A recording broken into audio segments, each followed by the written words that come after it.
Hello, everybody, and welcome back to episode 166 of Clash, the Immaculately Timed podcast. I am one of your hosts. Don't look at me like that. I am one of your hosts. I was looking at your laptop because I was about to say you should have like a wallpaper on there. Don't look at me. I hate it. You know how people be having like the logo of the podcast on the laptop in the back or something like that. Did you say you hate that laptop? I hate that laptop, man. Oh, no. This was a nice, like, open free work laptop that they have slowly security. Oh, we're twinning. This is They also security my work Mac laptop. to death. Oh my god. Yeah. I get security update notifications every day, and I'm like, update later. So just so you know, now I have to. And This I is put a 18 nice too, little. yeah. I put a nice little Polnareff to What's that? protect. Is that laptop key? Yeah, I have to put a key in my laptop now Oh, to that's unlock wild. it. Like So mandatory. not only do I have to put in my regular unlock password, I now have to plug this in and put in a separate password, Not or it the just hardware won't even let key. me use. Is that like a mandate? Like Yes. everybody has to do that? Everybody That's got crazy. mailed one of these. That's so But weird. yeah, Like, who's gonna get my confidential information when I'm working from home? I thought Silver Chariot. No, would be Polnareff is inappropriate- tough on it. Inappropriate. I was actually in a JoJo wiki deep dive the other day, just looking at stands, because Oh my I just do God. that from time to time. I'm just like, What a Who choice. are some cool stands that I haven't seen yet? So I know some stands from part 7 and 8, but that's all I know. I was listening to part what was it? 6, 7, 8. 8, the newest one. I was listening because there's actually this is a good type. That's Tiz, by the way. I didn't Yeah, what's up? Y'all know finish me. that part of my sentence. Y'all know me. But there's the fan dub of the entirety of part 7 of JoJo manga, where they like put up panes of the manga and they talk over it. Oh, I get what you're It's saying. pretty interesting. Yeah. They play music. They have an intro every single. They play. I don't know the name of the song. I just know the words. Tyler might know the name. What's that song? Country road, take me home to the place I belong, West Yes. Virginia, Mountain Mama. I don't know that. I forget the name of that I song. don't know that. I know the song. I should know it because they made us sing it in school, but I totally forgot it. Why? Hold But- up. What? You know how they used to have like after school like pageant musical things, and you'd have music class, but you'd all just be singing songs for like a little presentation. I'm sorry you had to go through that. Shut up! You had to do it. You just blocked it out of your memory. I'm sorry. You had to do it too. Y'all had Christmas songs where you sang Christmas songs. I was even probably wanna hear fake it. singing. Everybody was, but so it was that song. They played that song. They had credits and everything. It was great. That's funny. So I was watching a little bit of part 8 because I was like, I'm like 3/4 of the way in, but it's taking me so long to get here. I kind of forget some of the past things that happened, and those stands in part 8 are like firmly, like I think it's like music acts from the late 90s, Okay. early 2000s. Yeah. Because I remember one of the stands was like Vitamin C, which was like a music artist from when I graduated like high school. Oh, It's, really? like, a long time ago. Yeah. And then I'm trying to think of some of the other names that were relevant, but I'm losing them. But yeah, so I'm like, it's just more like American music artists and probably European fashion designers. Yo, to this day, it's funny you say it's funny because I watch the dub most of the time, obviously. So to this day, when I like go on these wiki deep dives and I see stand names, I'm like, oh, that's who that was supposed to be. Because I see the real name, or it's like I see like Vanilla Ice instead of like Vanilla Cream or something, and I'm like, oh, that's who that stand was based on. So like, See, I that's never what I'm really like- know. I need you to do your due diligence every time a stand is introduced And look figure out up who he's their really real based name. on. Yeah. It's the only benefit I would say of watching the sub. Yeah. It's like you can hear the Japanese people saying The English band license names. Yeah. Which is always funny because I'm like, don't they have Japanese words for both of these words that make up this name? Probably not. It's funny. But yeah. So yeah, what I don't have anything this week other than that I watched Quantumania and How it was that? just created a mass spur of thoughts. Good thoughts or bad thoughts? All types of thoughts, all different tiers. Thoughts in multiple new universes. I need a board and flags to tag all my thoughts and group them appropriately. Yeah. Yeah, they're all over the place. How many thoughts are a part of Earth 161? 616. All of them. I don't remember. 616. 616, yeah. I'm trying to make a bad multiverse joke here. All of them.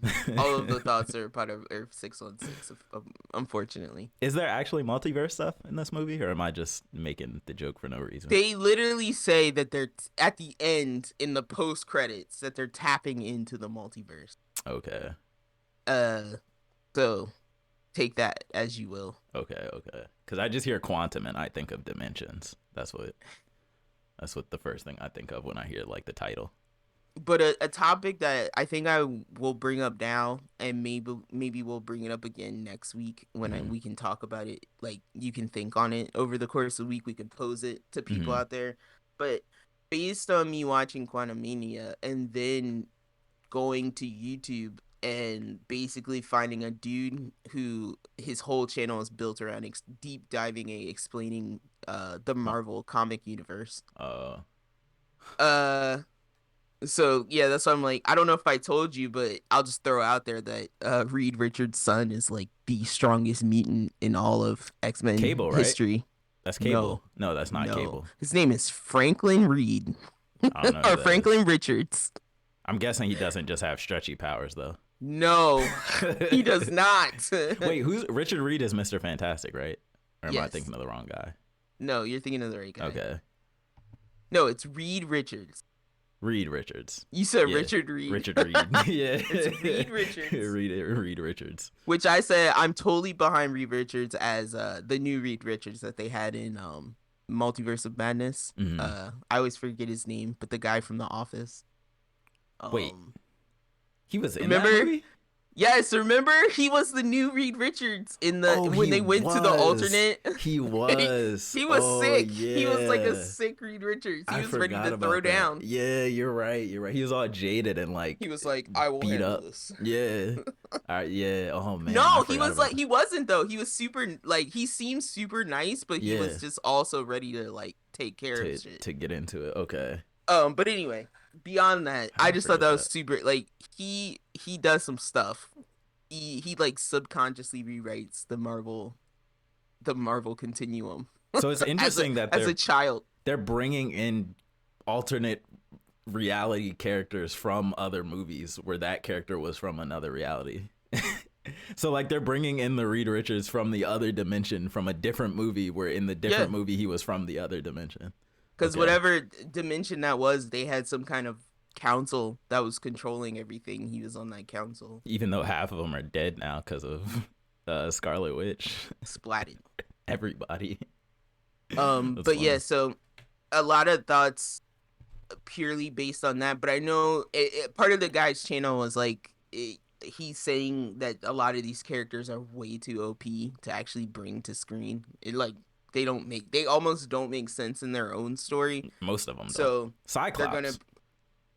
Cyclops alone in the comics is like stronger than he's tapping into infinite energy from other dimensions. Like none of that happened in X-Men. His movies. Brother that we don't see. That's stronger Havoc, than him. Havoc, yeah.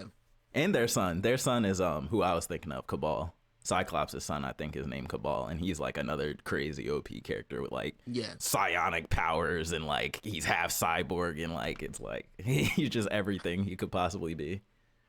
But my only thoughts that I wanted to bring off the top is that like I truly feel that like Star Wars is fully entrenched in the Marvel universe now, in the Disney continuum, because number one, not only was there like straight up an actor from The Mandalorian Oh, in really? Quantumania as like a semi main character, Wow. supporting character, I should say. It was the woman from that one episode of Mando where they Lizzo. follow. No, I'm just No, kidding. no, no. I'm just kidding. They follow the doctor. You know that Yeah, episode where they the follow the short hair doctor? girl. Yeah, the short Yeah, hair girl. her. Yeah, yeah. She's like one of the supporting characters in Quantumania. Uh, But when they travel to the subatomic world, the subatomic world is just a bar from Star Wars. a bar? No, it's not a bar, but like it Oh. felt like you're going to the cantina bar, Where where other it's people like are just all there, these different chilling. looking creatures, Yeah. and they're all just like ooga booga, Yeah. dugga dugga, like in the Weird background, and particle there's like creatures. yeah, like they're in Yeah. like some kind of marketplace, and like you just see Yeah. all these people with robes and hoods, and I'm That's like, funny. this is just they're just walking. It's like they just walked into the Star Wars side of the theme park. You know That's what I not the mean? direction I would have thought they would have gone with a quantum universe. Me neither. That's like funny. I get that you're saying like the universe down here has changed and grown, but yeah, I Yeah. didn't think it was gonna grow into An tribal actual society. Star Wars rebellion like down there. That's funny. So that was like my biggest thing that like took me out of it. 'Cause I was Yeah. just like, I just kept being like, these are just reused Star Wars characters. It's like now every time you look at like your kitchen counter, it's like, is there just a universe down there of just little alien creatures just having parties and stuff? Pretty much. Living their daily life. Um, That's funny. but yeah, outside of that, a lot of my critiques are just probably like movie universe picky. But yeah, outside of that, I really didn't hate it. I appreciated How was it for the most part. how was John Majors? And is it gonna be? And that's the first question, and the follow up to that is it gonna be weird if he's never in another movie again after this one? I mean, was it any weirder when they had that the Snyder cut thing and that other Flash shows up and he's just standing there? Was that weird? Oh, yeah, I guess not. To me, it's like he wasn't the main villain weirder though, than so I that. guess. And I guess Oh, sorry. for me, it's like I think of the Terrence Howard Don Cheadle yes, thing too. that was weird to me. That was weird to me. But I'm over it. You know what I Yeah, mean? I'm Like I'm over it, over yeah. it now. I don't Yeah. miss. I don't go, man. I really miss Terrence Howard's like interpretation of that character. So that was the first part of my question. Was he as good at Kang as I thought Brolin was at Thanos? Like I thought Brolin was really good at Thanos. If they just switched him out, I would have been like, whoa, that's jarring.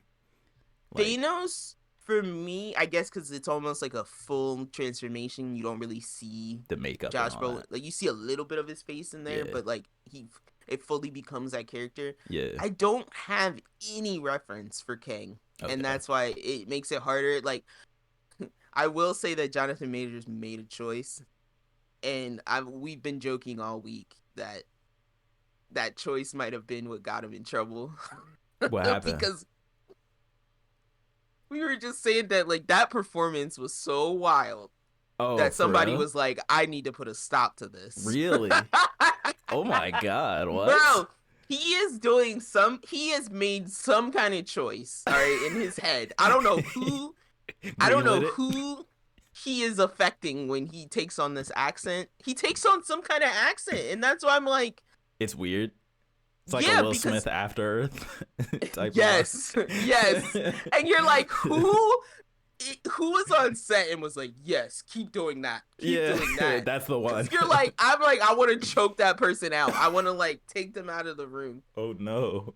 Because when you first meet the character, it's like very brief, right? And he's in like an accident, so he's just like he kind of says like one line like "Where are we?" and you don't get anything out of that. He just sounds like a normal dude. Mhm. But then when he starts like doing his King the Conqueror thing, he's like, "Yes, and then once I've done what I need to complete, we will see." Yeah. And you're like, and I'm like, part of me was just like, I'm getting like Jeffrey the Butler from Fresh Prince, but like if he was evil, you know what I mean? That's like hilarious. If, like Yeah. the family left, and He's then very he fancy.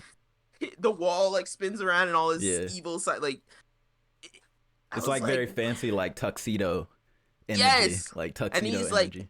like strutting, but then he's also like always allowing the characters a choice at the same time, and you're like, but I'm like, what's your goal here, bro? Yeah. Like, he almost has that vibe of like, you don't matter because my plan is so grand Yeah, yeah, that yeah. any change that you make won't matter Yeah. anyway.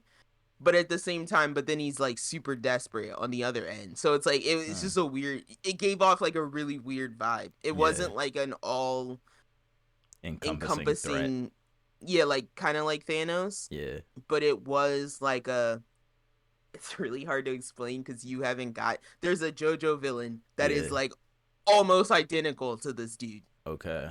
Once you figure out what his motives are and what Yeah. his plan is, there's a JoJo villain that, and then part of me is like, who came first? Like, I want to Right. say, like, did that JoJo villain get bottled off Kang the Conqueror? Yeah. But yeah, it's once you figure out what his motive and his plans are, you kind of see why he's acting the way that he acts. But Mhm. yeah, homie has like mad drive. I'll give him that Okay. much. Okay. Cause yeah, I know they always do this thing with Marvel movies where they kind of take a left turn from what the comics do. So like, I'm not really expecting him to be, I guess, a full representative of what he was from the comics. But I know in the comics he's like his whole thing is like he's a time traveler, right? So he's been through so many eras of time, and he's been through like, and he started off from like the bottom basically, and he's like lived a super long life. He doesn't like natively have any powers, but he has like really good technology from obviously gathering all this intelligence through time and stuff. So I think what I would like think would be what he would portray is like a seasoned, almost like jaded with everything, kind of very like smart, like kind of one step ahead of everybody type of vibe. Like, does he give any of that? That's kind of what I feel But like also has like a chip on his shoulder too at the same a time. little bit. But yeah, he's not like for someone who seemed like as well plotted as he wasn't like careful enough Oh. in my mind. And so it's like because the main characters don't know that he's bad until I think it's I forget her name, but Michelle Pfeiffer's character. I think her name's Joy. No, Okay. Janet. Okay. Janet. When Janet touches a piece of his ship that she's helping to reinstall, she gets a blast of like all his memories. Oh, okay. Because she said that his ship is powered by like a neural network or something. Yeah. So she touches this one piece and she gets a blast of like everything he's been through. Okay. And she's standing there like, duh, like touching the thing, and then he looks over at her like, oh shit, she's learning everything. And I'm like, why would you let her touch that part of your ship when you've been lying to her this whole time? You know, like you've been keeping up this facade to get her help. Yeah. Why would you let her touch that part of your ship? You would think you would be more careful anytime anybody walks anywhere near the ship. Yeah. Or yeah, like you know how like sometimes they'll play that character that's like they'll have a thing that they're always holding. They're like, don't touch it. Yeah. Don't touch that. Hey. Like they just snap as soon as you get close. Yeah. Yeah, I would expect him to be more like that with it than just letting anyone willy-nilly get close to it and mess with it. Yeah. Okay, that makes sense. Small nitpicks. But yeah, so I'm like, I would expect someone who's been through what he's been through to be a little more careful as far as their plan is concerned. I would too. But yeah, outside of that, I feel like everybody that we're used to seeing, like Michael Douglas comes off like super cool. Paul Rudd, I think, does a standard job. He's his standard, like, because there's one point where he meets one of these subatomic creatures, and he actually has to like partake a part of their body to understand the language. Okay. That's how he partake a part of their body. So, but this creature is like becomes obsessed with his holes, and he's like, "How many holes do you have?" What? And then Paul Rudd is like, what? And then this other character's like, he's a human. He has 7 holes. And then Paul Rudd's like, he's counting? Yes, that's right. That's right. Yeah, because I'm like, in your head, when he says that, you're like, wait. You're like, that sounds like a lot. Yeah. And so, yeah, and then even he's like, yes, we have yes, that's correct. So there's a lot of moments like that where you're like, funny. That humor from the first Ant Man is still totally there. Yeah. But yeah, they do a great job of like bringing the whole family in for Ant Man Like they got the wasp in there and stuff too. Yeah. Okay. Everybody's just in their suit. Yeah. All the time. Everybody's just ready to put that suit on. Big small. I feel that. Yeah, one of the running jokes is that the daughter can't get the hang of the shrink down and then shrink up, like go up into a punch, like blow up into a punch. She can't get the timing down. Yeah. So she's like trying to punch people, but she'll be too small when she does it, or like she'll get big, but then she hasn't punched them yet, so she's like and then she's like. Yeah. So it's like it's kind of funny in those aspects. She can't get the rhythm. Yeah, he's like tap punch, and she's like, I got it, Dad, I got it, and she's like, you don't got it. That's funny. So they have, and yeah, That's she's cute. very much like, she doesn't do that thing where she's like, I'm more confident than my parents. Like, she's super like her dad, where like she questions herself all the time. Okay. She's like a little nervous, but she also knows how to like be charismatic and like play her way through certain situations. So I thought that was interesting. I didn't necessarily like the actress, but okay. Was it somebody you knew of, or somebody who's like, I've seen that girl before, but I don't remember what I've seen her in. Oh, okay. But I've definitely seen that girl before. Got you.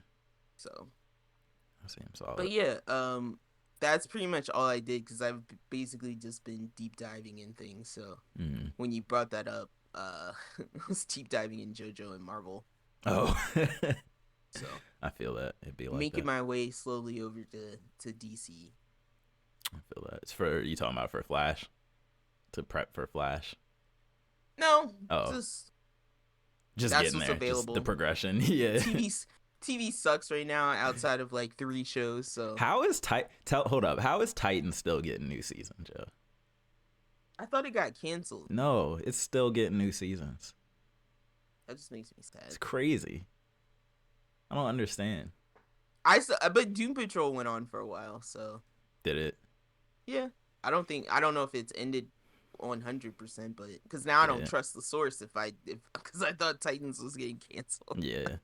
I guess I just gotta stop. I guess maybe I'm just being delusional and thinking that there aren't mad fans of this stuff.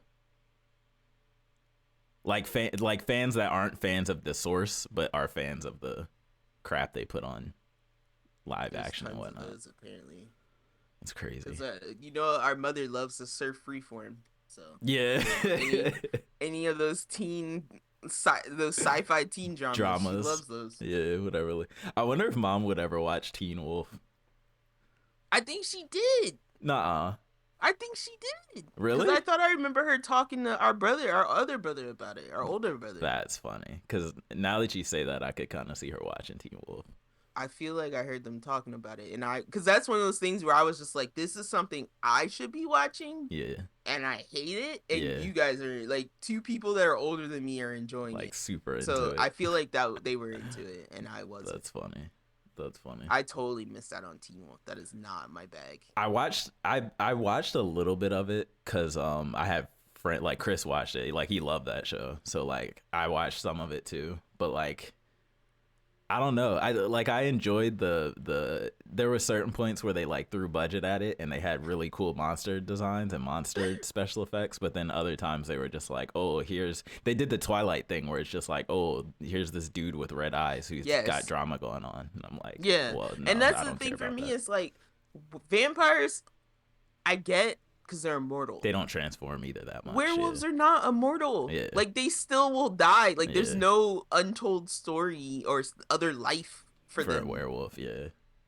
But anyway, I forgot. Back to my question I was supposed to be posing by telling you that I had watched all that Marvel stuff. So, I was saying all that to say that digging into this deep dive into Marvel, there are way too many characters that can mess with reality. Yeah, there's so many. Infinite.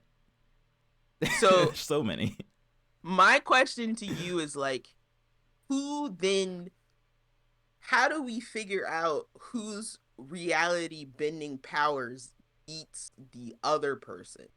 Because when I'm watching this Franklin Richards video, right, I'm thinking like, okay, well, Franklin Richard, if he goes up against this other guy called the Void, who I also just recently learned about, like the Void can mess with reality too. So whose reality powers win? You know what I'm saying? It's So like, crazy. how do we decide whose reality bending powers are strongest in these types of situations? So that's kind of my question. I'm gonna take it a step even further.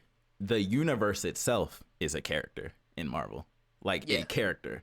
Death is a character. Like everything that could possibly be, every concept of like intangible concept is a character in Marvel. So it's like there really is no.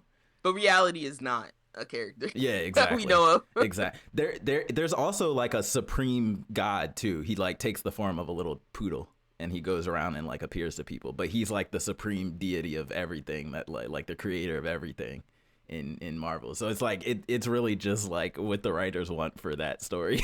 I think. Because I feel like that, and on top of that too, I feel like every character that we know, like I was saying Cyclops earlier and stuff like that, like the characters we think are pretty grounded.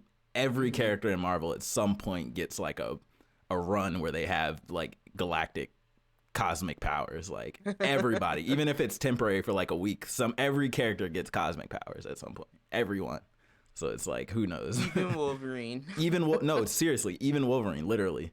Like, I'm pretty sure he gets like a cosmic skeleton at some point for no reason. Well, I'm like when I was watching I was learning about, was it House of M, where like everybody gets brainwashed by Wanda because she wants to be with those goddamn kids. That family, yeah. Those kids are turning into Lois for me. Like where I'm just like, you world-breaking MacGuffin. Yeah. I hate your existence. Like you have this godlike character over here, and if something happens to you, it's all we ruined. all get wrecked. Yeah, for no reason. Yeah. Giving God's human emotions. But yeah, so when Wanda was brainwashing everybody, so basically she gave everybody their basically like they say like not even their superficial wants and needs. She gives like their soul's innermost wants is what she turns their life into. Yeah. But Wolverine is the one that remembers the real universe and goes around and starts tipping the pot for everybody else. And like I think he goes to Emma Frost first. Yeah. She's like the super strong telepath. Yeah. So he wakes her up and then she starts waking everybody else up. Yeah. But I'm just like, why is he the one that and then even the guys like, they don't explain why he's the one that remembers. I'm not gonna lie though, I do feel like Wolverine and like Logan's character, he's like the character who's like grounded enough to probably be the guy to have to do that, because he's always the one who's just like, what is all this cosmic nonsense? Like, I'm just trying to, live in my normal city. Yeah, I got metal bones, but I'm just trying to be normal. Like, he's like the grounded one of like all of the mutants. Part of me thought like maybe his brain like healed itself from the change, and it just couldn't be changed. Yeah, it couldn't be rewired that quickly. I don't know, world bending BS. Yeah, Marvel. But that's all Marvel's about. That's my question. It's like when you have, because like the Void is just like some old busted superhero that like got recharged, but he has like a split personality situation, and then trying to think who else. You have Wanda alters the universe, and then there's a bunch of villains that they're literally infinite. Literally infinite. Yeah, like that's a question I'm posing to our general audience.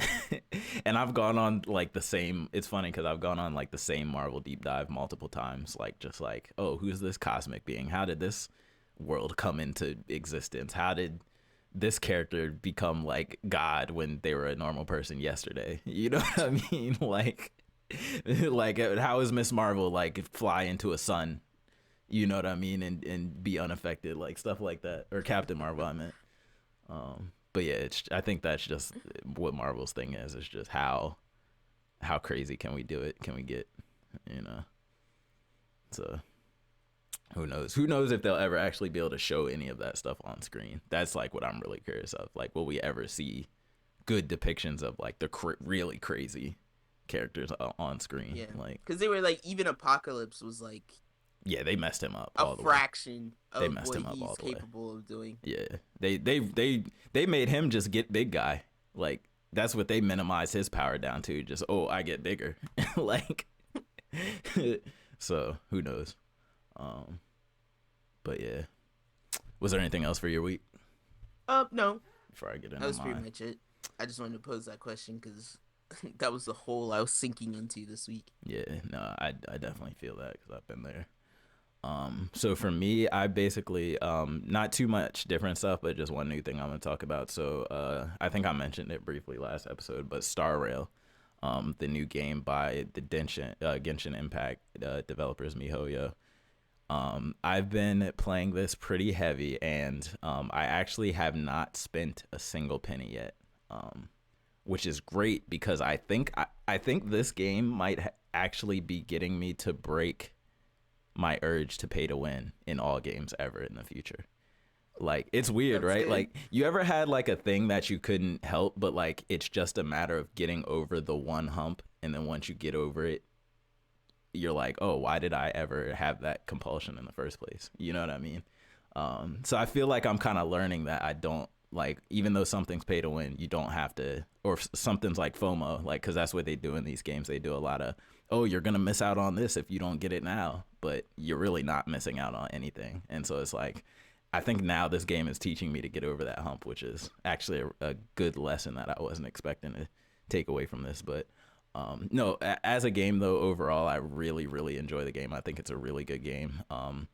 This game differs a lot from Genshin, and it's also very similar to Genshin in a lot of ways. So the ways that it's similar is the structure of the game is pretty much like the exact same. Like, they have the same activities, the same paths of progression, but I would say they're more like streamlined, and they have more quality of life. Like, one good thing about this game is it feels like the stuff that was super, super tedious in Genshin, they learned that it was tedious, and they did stuff in this game to like streamline it.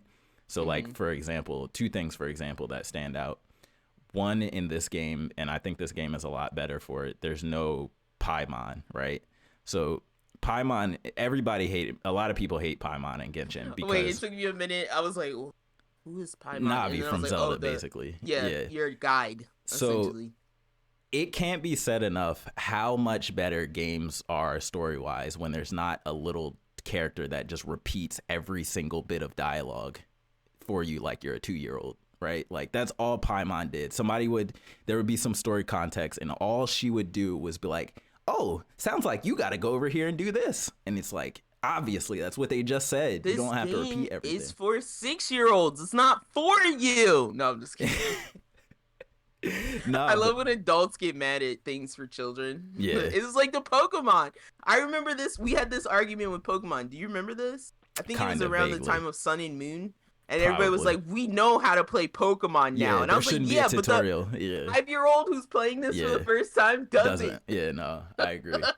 I was like, you angry, jaded adult, calm down. But no, the thing with Genshin, though, is that you can tell they market to adults because of the way they design their characters. The money. With the jiggle physics and the money. And that's not for kids. So it's like, with this game, though, with Star Rail, they kind of took out, there's no character like that acts like just a parrot, or like, hey, do this super obvious thing because you're brain dead, so I'm gonna repeat it to you again. No, it's just like the characters just talk naturally, and you're like, you come to your own conclusions about things, and you kind of surmise things by yourself like a normal human would. So it's like the conversations and the dialogue flows. So that's one huge improvement. Little kids, did you ever watch Blue's Clues, bro? Did you ever watch Dora the Explorer? I did. All they do on those shows is repeat shit. Yeah, no, I agree. I agree. You learn. But yeah, it's. I think they think kids are a lot dumber than they are, or maybe I just wasn't as dumb as most other kids. I don't know. Backpack. Come on, say it. Say backpack. It's nuts. Gotta say it 3 times. Yeah, but imagine if Dora the show had a bunch of like adult female characters with half of their skin with their belly buttons out in jiggle physics, and they're doing that same stuff. That's what would be Genshin. Well, now you're just nailing our culture for what it is. I'm saying it'll be a lot weirder. It'll be a lot weirder. But yeah, no. I'm mad at the title of this game because you have not yet mentioned a train. Oh no, I'm getting to the train. So okay, cool. Basically, the whole synopsis is it's like One Piece in space, right? So you're a crew of the train is called But the Astral you're on Express. trains, Yeah, you're on a train. You're on a not a big. boat. You're on a space train called the Astral Express, as opposed to like a ship called the whatever the ship's called in One Piece. And you literally are just going from planet to planet, helping them with their issues. But the whole setup is like there's this evil god who put all these like seeds of destruction out into the world.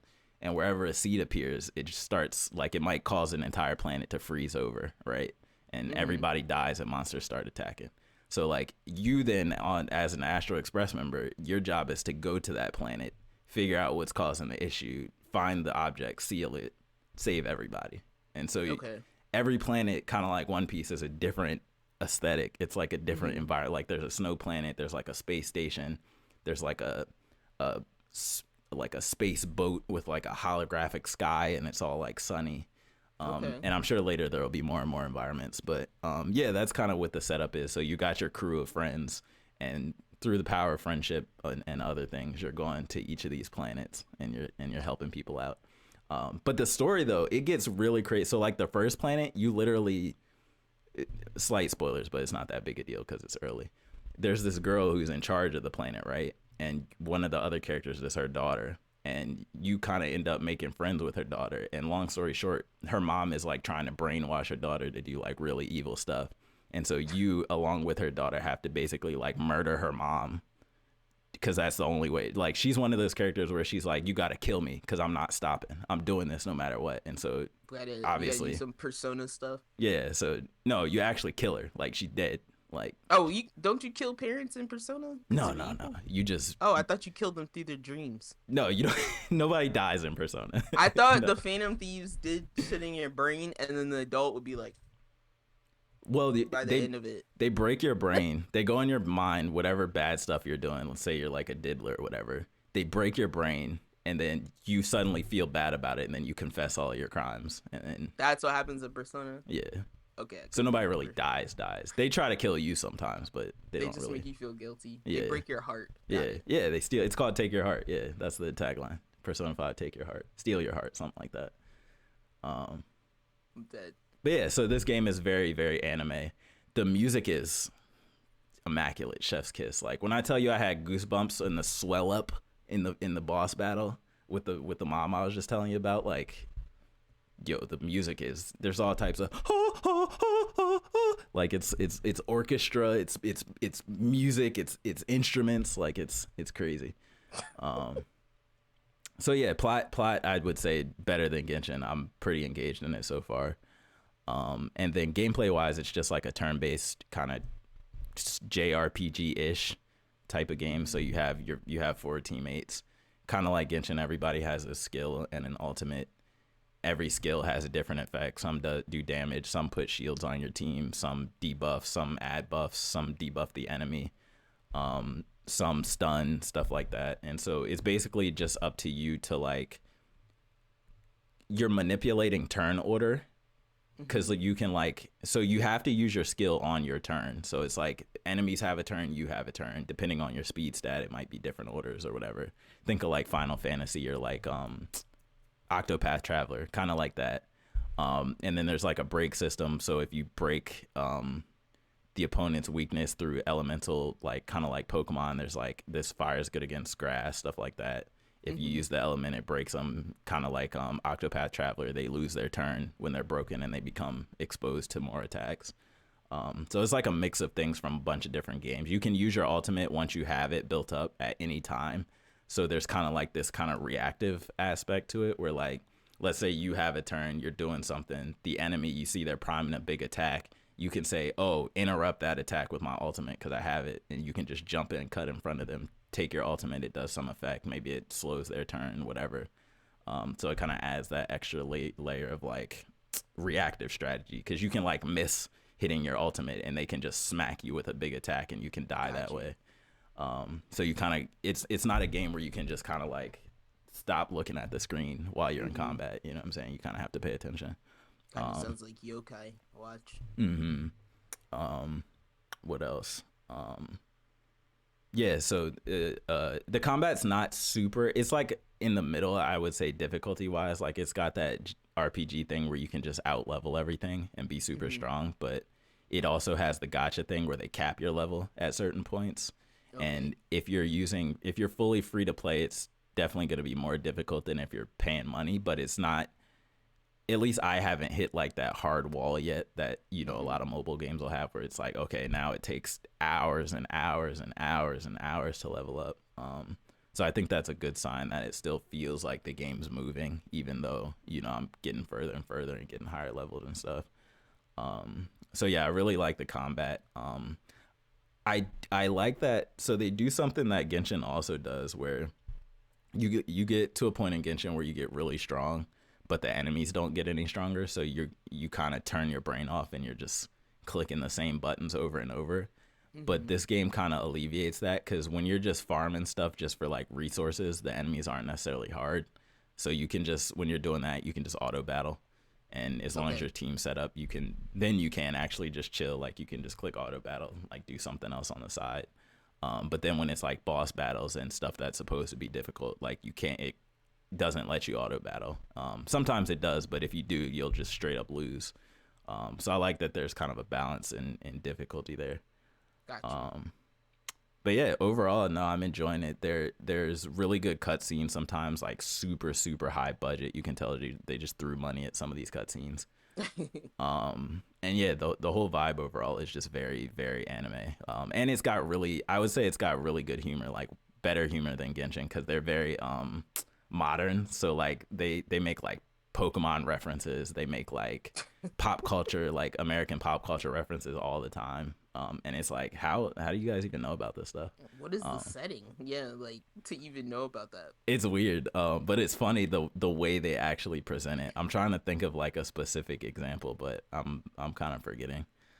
But yeah, no, overall it's a solid game, and I think people who like turn-based would probably enjoy it. And again, what's been kind of the most important thing is I don't feel the need to spend money. Like I'm completely free. And I don't feel like I'm at a disadvantage because of it, which I think was a little bit worse, at least for me in Genshin. I felt like, all right, I felt like somebody I was watching put it really well. They say Genshin, when you spend money, it makes the game more fun. This game, when you spend money, because it like unlocks whole new aspects to characters. This game, when you spend money, it just, you make some stuff faster, but the character is the character, right? Like they don't really change that much when you throw money at them. Gotcha. So I think that's a really good thing. But yeah, overall, that is that game. I'm gonna definitely continue grinding that out. And aside from that, just because I've been kind of in like a turn-based thing, I started Persona 4. Not a whole lot to say about Persona 4. It's a lot like Persona 5, except I'm gonna say it here. So far, I don't think this game is better than Persona 5. I know a lot of people think it is, but it feels a lot older. And I think that's the main reason why I don't think it's better. Like story-wise, it's fine. It's got the same like life sim stuff and all that, but there's just so much more quality of life in Persona 5, and the art and the style is so much more refined, that I would still say Persona 5 is better. Yeah. Music is still amazing though in 4. Yeah. I love P5's I'm like, music. that's all I hear when you say P5. I just hear the music. So good. Never so catchy. see it come. It's so good. Like you're just walking around the town, you hear them soulful vocals. Yo, that was one thing that, like, when that music plays and it's like you've been listening to that music the whole game with no vocals, and then the vocals come in. It is, yo, I'm telling you, that shit hits so hard. Goosebumps, yo. Goosebumps. That was one of the well planned things that they did that I appreciated.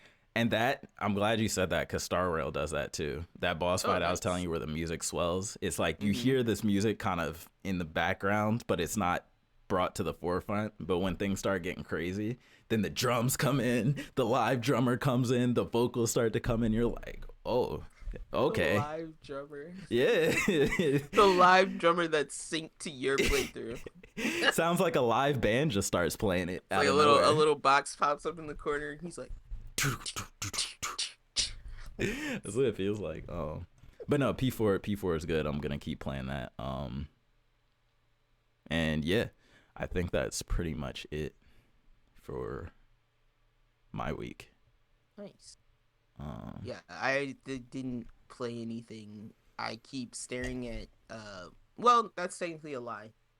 I stared at Dead Space 2, or not Dead Space 2. I stared at the Dead Space remake, Okay.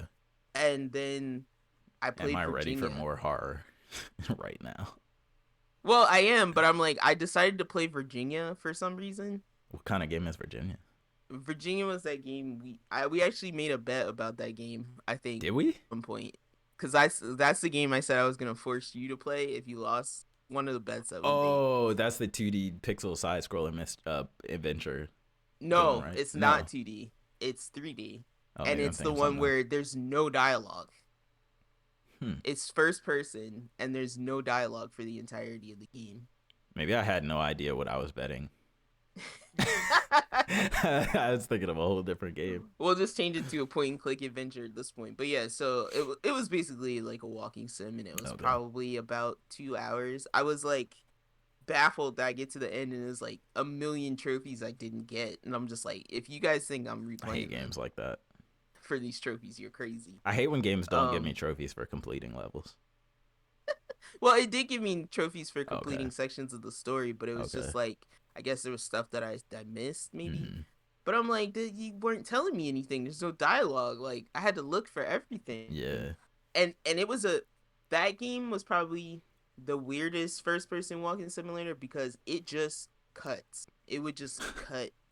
Like, at you would be walking down a stairwell, and then it would just cut, and you're in the middle walking somewhere down a hallway, else. and then it would just cut, and you're in an office, and then it would just cut. So I'm like, that part of it was like nice because you're like, great, I don't have to walk all the way to wherever I'm walking. Yeah. But it was also very jarring because it's like, where am I? Yeah, there was cuts back and forth in time too, so it was a bit confusing. But I get all the hype around that type of game. I get why it got the accolades that it got. Whatever the story was that it was trying to tell, it seemed deep. Yeah, it seemed deep. I might not have been the audience for that. Yeah. I usually am pretty interested in mysteries, but I feel like this was trying to give me more of a life. You piece it together yourself type of thing. Yeah, I feel like it was trying to give me more of like a life message than a mystery. Have you ever, I don't know why this made me think of this, but have you ever played Unfinished Swan?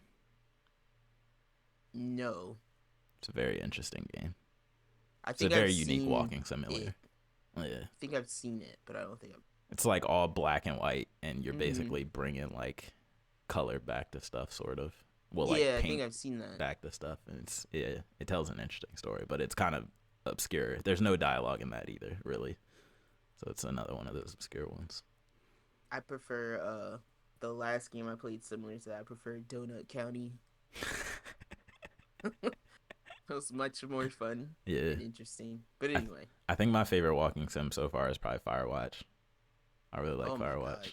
I like Stanley Parable. I still need to play that one. Straight up say walking sims. I still need to play that one. Because I hear a lot of good stuff about that one. Yeah, that game can be bonkers. I just like having my mind blown. I like that. I think everybody likes that feeling. That's why I'm only watching 2 TV shows right now. Yeah. That's funny. Oh my god. Yeah. Speaking of which, I was watching a show last night where a girl was pinned to a tree by like one of the, like those steel rods that like, I guess it's like rebar in like a building. It's just like a steel rod. It kind of has like... Yeah. It was like through her head into a tree. Jesus and she was Christ. sitting on the ground and she's just like stuck. And I'm just like, the whole time I'm just like, how the hell did they film this? Like, because her head had to be like perfectly still. Yeah. And I'm like, how are they? I'm like, what part of this is like green screen? Yeah. I'm like, this looks and real. It's like, she's just sitting there with like tears in her eyes, and like they're trying to explain to her like, you're probably gonna die because like we don't have the medical facility. Like, oh my god, jeez. And it was a situation where the situation she was in where that happened, people normally get murked. Mm-hmm. They normally die, like they're dead. But she, for whatever reason, the things made her. They like pinned her to the tree and made her watch the other person she was with get killed. Jesus. And that's like never happened before. Because like I said, most of the time they're just all killed. They're just So yeah, that was my moment of like, oh fuck. Yeah, that was intense. Something's wrong here. No, I feel that. Jeez. That's the best feeling when watching anything, I think. Something new where it's like, whoa, just catch you off guard a little bit. Jeez. So, are we ready to talk about anime? Yeah, we can talk about some anime. I'm just gonna say I hate the time that Demon Slayer comes on. It's the worst possible time. Yes. I think it's airing right now. I was about to say you will be catching up on that by yourself because no, I think it's airing right now. Like I thought it came on at like 5:30. I think our time, AM. Eastern time, it's like, or it doesn't appear on Crunchyroll at least until like 1:32 or something like that. Because I was looking for it before, like early last Sunday, and I was like, okay, it's still not on Crunchyroll. Yeah, and then I got the notification like late. I caught up to whatever was available. Yeah. So. But yeah, we can talk about because last episode some stuff was happening. Yeah. Where do you want to start? For sure. My frame of reference is thrown off. Yeah, we can start there. So basically, what was happening in Demons? Oh, I remember the last time we talked. We did talk about the reveal of the sword inside of the puppet body. Yeah. Am I wrong? Is that where we stopped? That was 2 episodes ago, not counting today's episode. Okay. So basically, where we are, we're straight up in action now. Tanjiro, Nezuko, what's the dude with Genji? Genja? I thought he said Genji. Genya. I think it's Genya. Okay, yeah, that I could be wrong. I think it might be Genya though. But Tanjiro, Nezuko, Genya. Right now, I think it's just those 3. They're fighting the dude Hantengu, the big boil demon on his forehead, who we now learn that he splits up into 4 different demons based on, I think, emotion. Like one's like really angry, one's like, it was like really sad, happy, joy, anger, and then something else like tired or something. I forget what the last one is. And they all have like different eye colors. To like the anger one is red eyes, the chill one is like green eyes. And they each have different powers too. I think one has like a big old wind fan that he like shoots like crazy bursts of wind. I was trying to figure out what those leaves were. Yeah, it was shaped like a weird leaf. To me, they look like the Zelda leaves the Korok leaves. Yeah. That's what they remind me of, that you use to like fan and stuff. So they got the wind dude who shoots bursts of wind. One who has like wings like a bird and he flies around. That's who Tanjiro is mainly fighting. One who just looks like a taser staff, just makes electricity come out of his staff. That electricity, when you were talking about dropping budget. Yeah, no, that's UFO, yo. Come on. I was like, is this supposed to be in the theater? And they just decided not to. That's UFO. Look, I've been telling you since Fate. Beautiful. Fate Unlimited Blade Works. Ever since then, I knew UFO was the one. I'm telling you. I don't want to talk about. I'm telling you, I knew UFO was the one. I don't want to talk about. I'm telling you. Whatever else you might say about Fate, that animation. Shut up. That animation though. Don't say that word anymore. That animation though. I'm not letting you tell me that's one I missed, because that. No, I'm laughing. I'm making fun of it because I'm like, Fate to me now is just the abridged. I know. Well, no, you it's like it for I yourself. picture. No, shut up. That's not what I'm saying. Shut up. Now you're really gonna make me laugh because I'm gonna start thinking about the abridged. That shit was so funny. No, I'm talking about. I think of like the one scene where it's like the red guy and the blue guy, and it's just like ting, ting, ting, ting, ting. And then you just see like the sparks of sweet. Yeah, where their weapons are colliding in the midst of a red and blue tornado. So like that's what I think about now when I think of Fate. They've done that in Demon Slayer too, by the way. And it's like their bodies will be still, but they'll be like. Look at the Tengen and the Gyutaro fight from last season. That's exactly what it was. It was 2 dudes standing still, a background moving around, arms and blades sparks. That's their thing. That's their signature. That's what they do. I'm so serious. Like, you can look at that fight frame for frame. That's the same as the first fight from Fate. I'm not making fun of it. It's like a distinct memory now. And that's what makes me laugh. Because I'm like, I'll never be able to separate that memory from that company. That's like one of their techniques, though. I think that's like one of their signature techniques. It was smooth, yeah. It looks the way it looked back then is the way all those Chinese anime look now. Yeah. Yeah. Where they're like, it's like, to me, it's almost like the illusion of motion, but it's like well done illusion of motion. It's To like, me, it's like over smooth motion. yeah, It's like super smooth. yeah, fluid, mad frames in between. They're not skipping Yeah. frames. But what's the fourth theme? I forget. I don't know if we've even seen the fourth I one don't yet. remember. But it was red, blue, green, and yellow. Yeah. Is I that what don't you're know why. talking about? Yeah, I don't know why. It's the wind one, the flying one, the electric staff one. I don't know why I can't think of the last one. Have we? Maybe we haven't seen him yet. I just saw. I remember the one on the ground. He was stabbing into pieces. Yeah, so I think the yellow one, Tanjiro actually killed.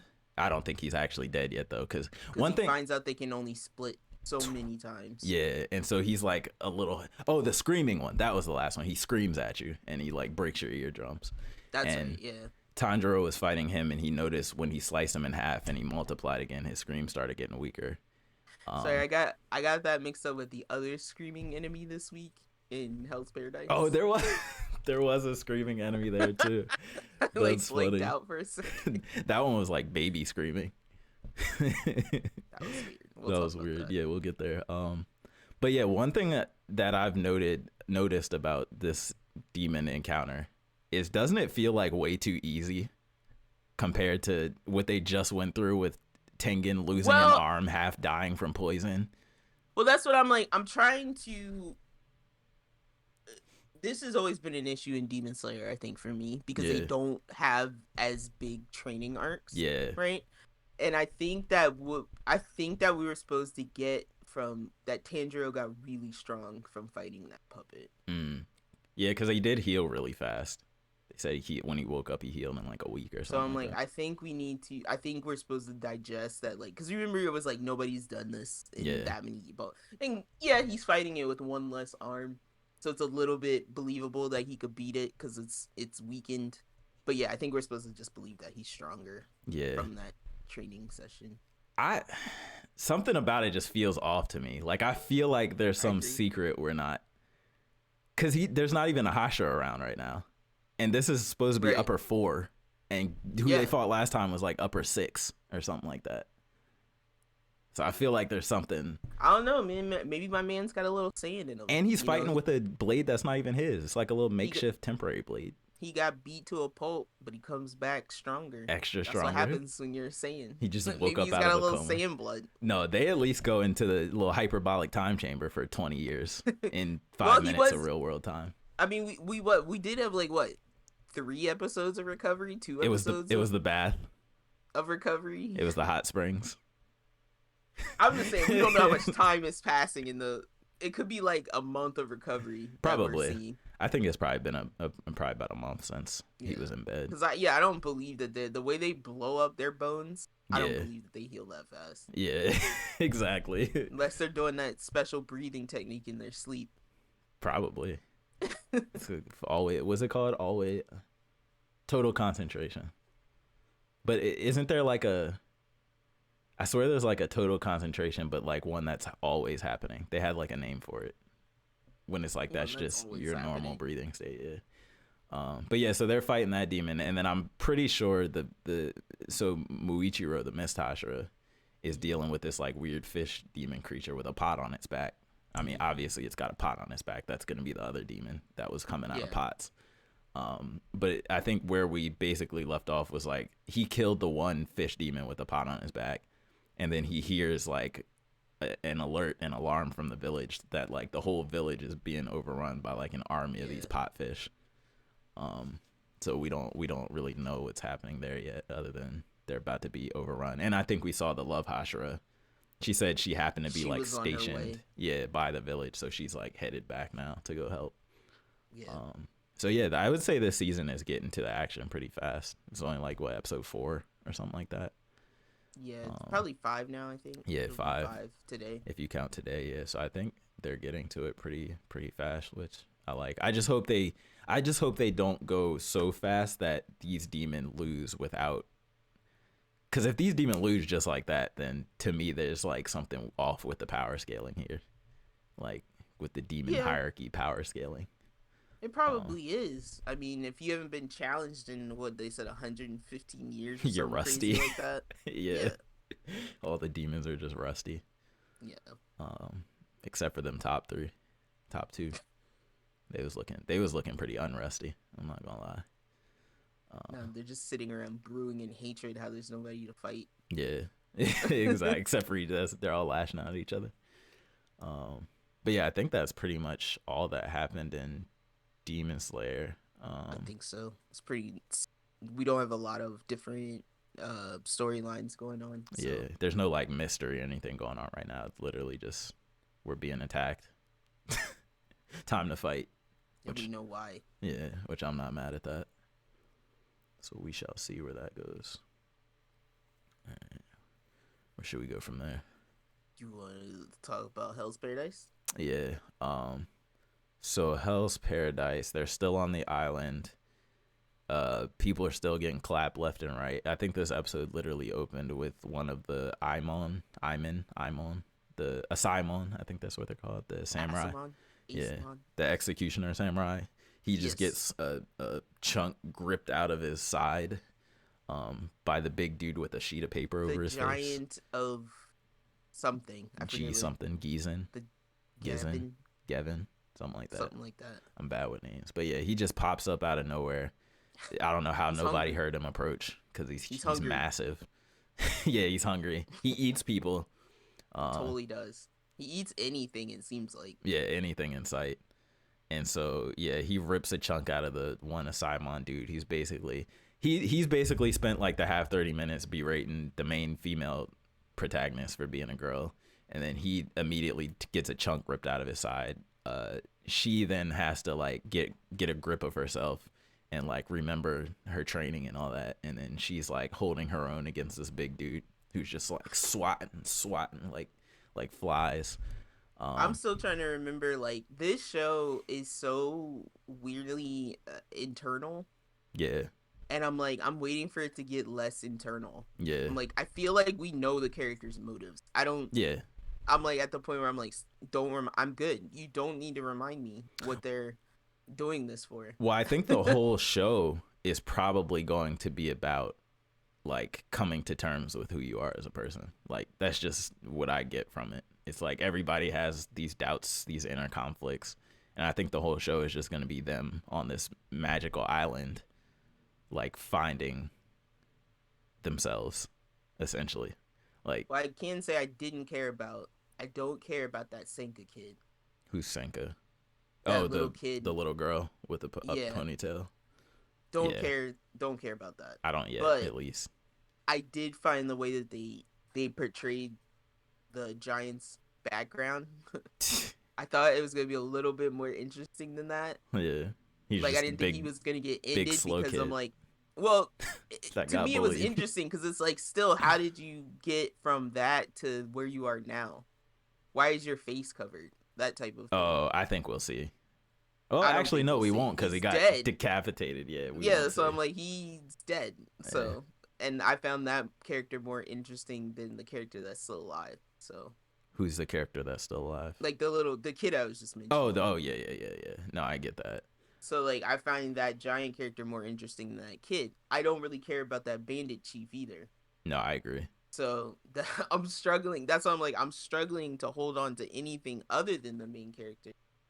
Well, I think I'm not even looking at this as a character show. Like, I'm not watching this show for the characters. I'm watching it for the mystery of the island.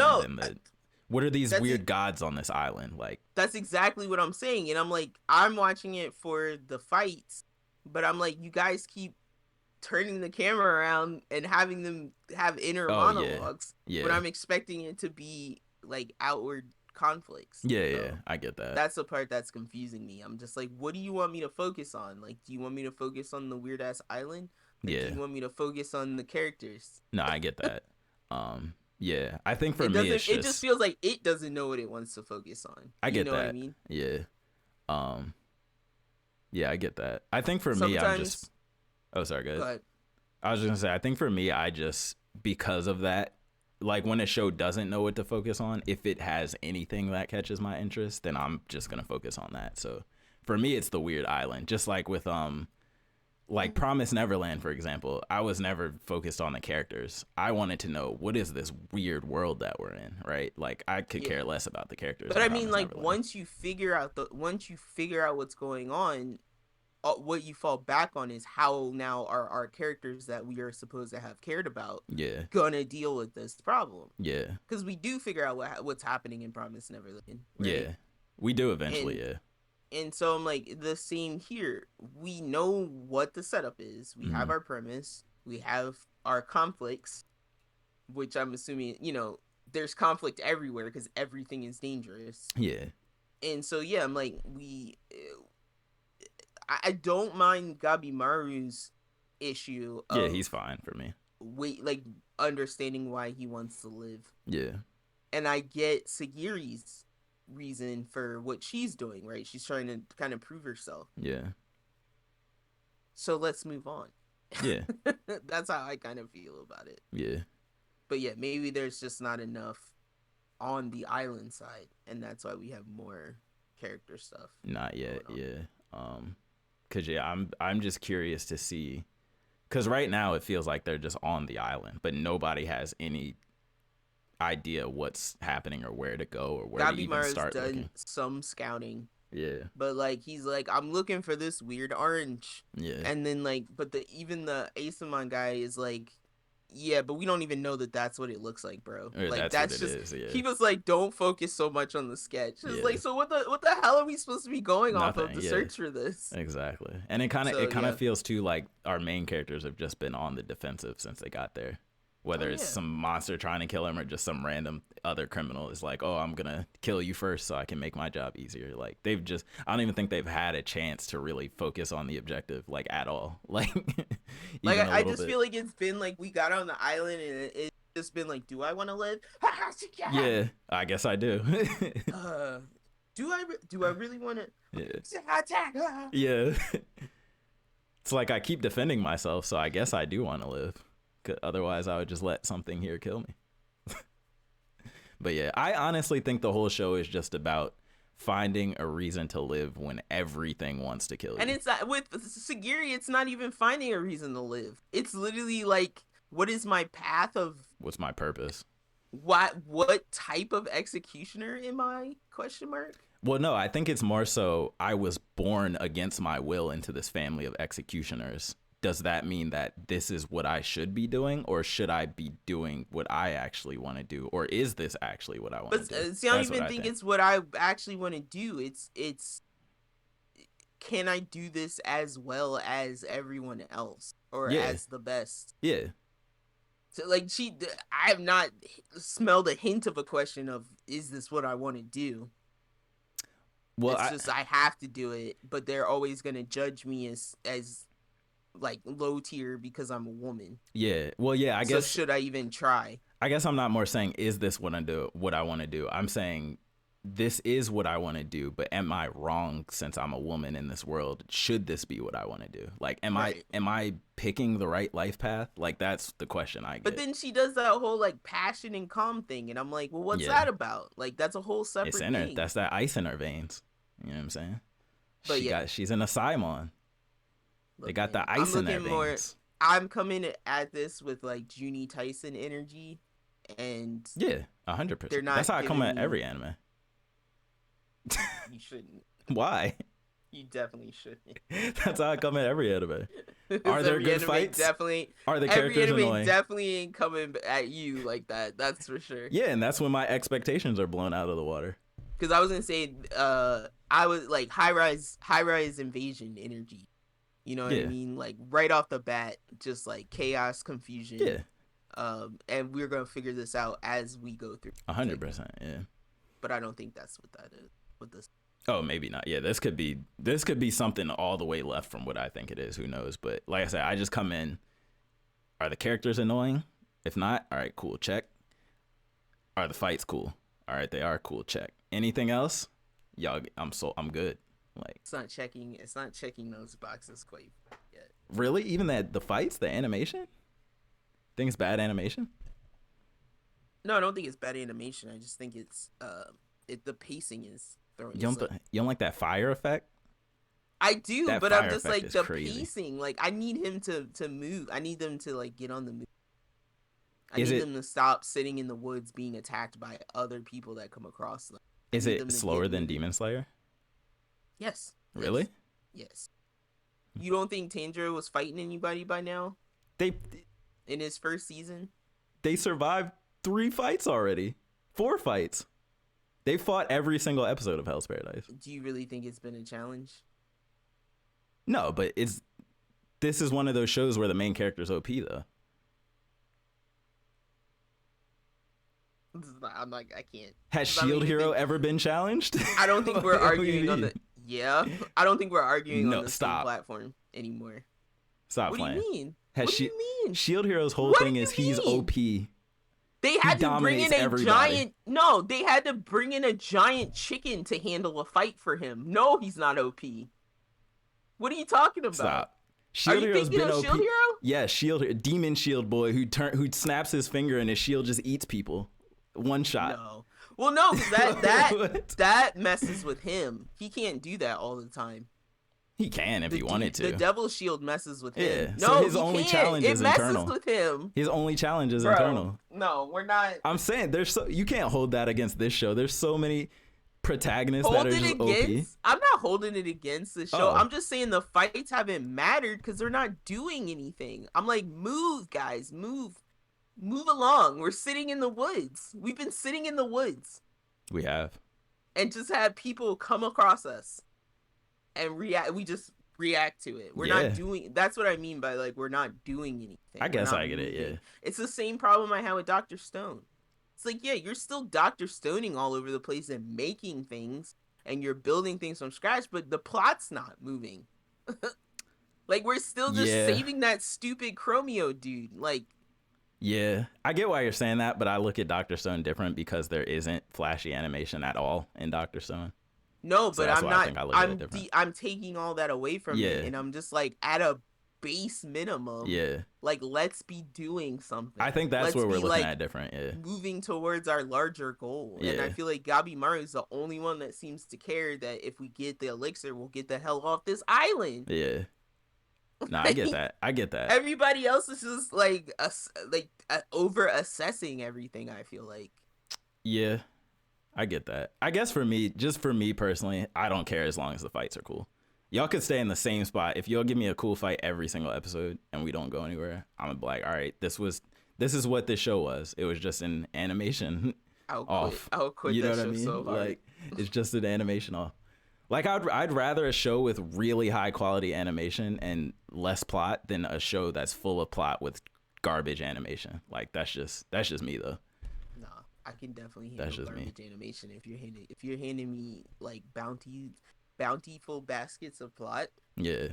I can handle your garbage animation. I feel How do you think One Punch Man got off of the webtoon and became an animated show? The animation. No, the plot, bro. Did you see the webtoon look like garbage? No, did you see the webtoon? I'm not talking about. I'm talking. I said animation, not. Did you hear drawings. what I said?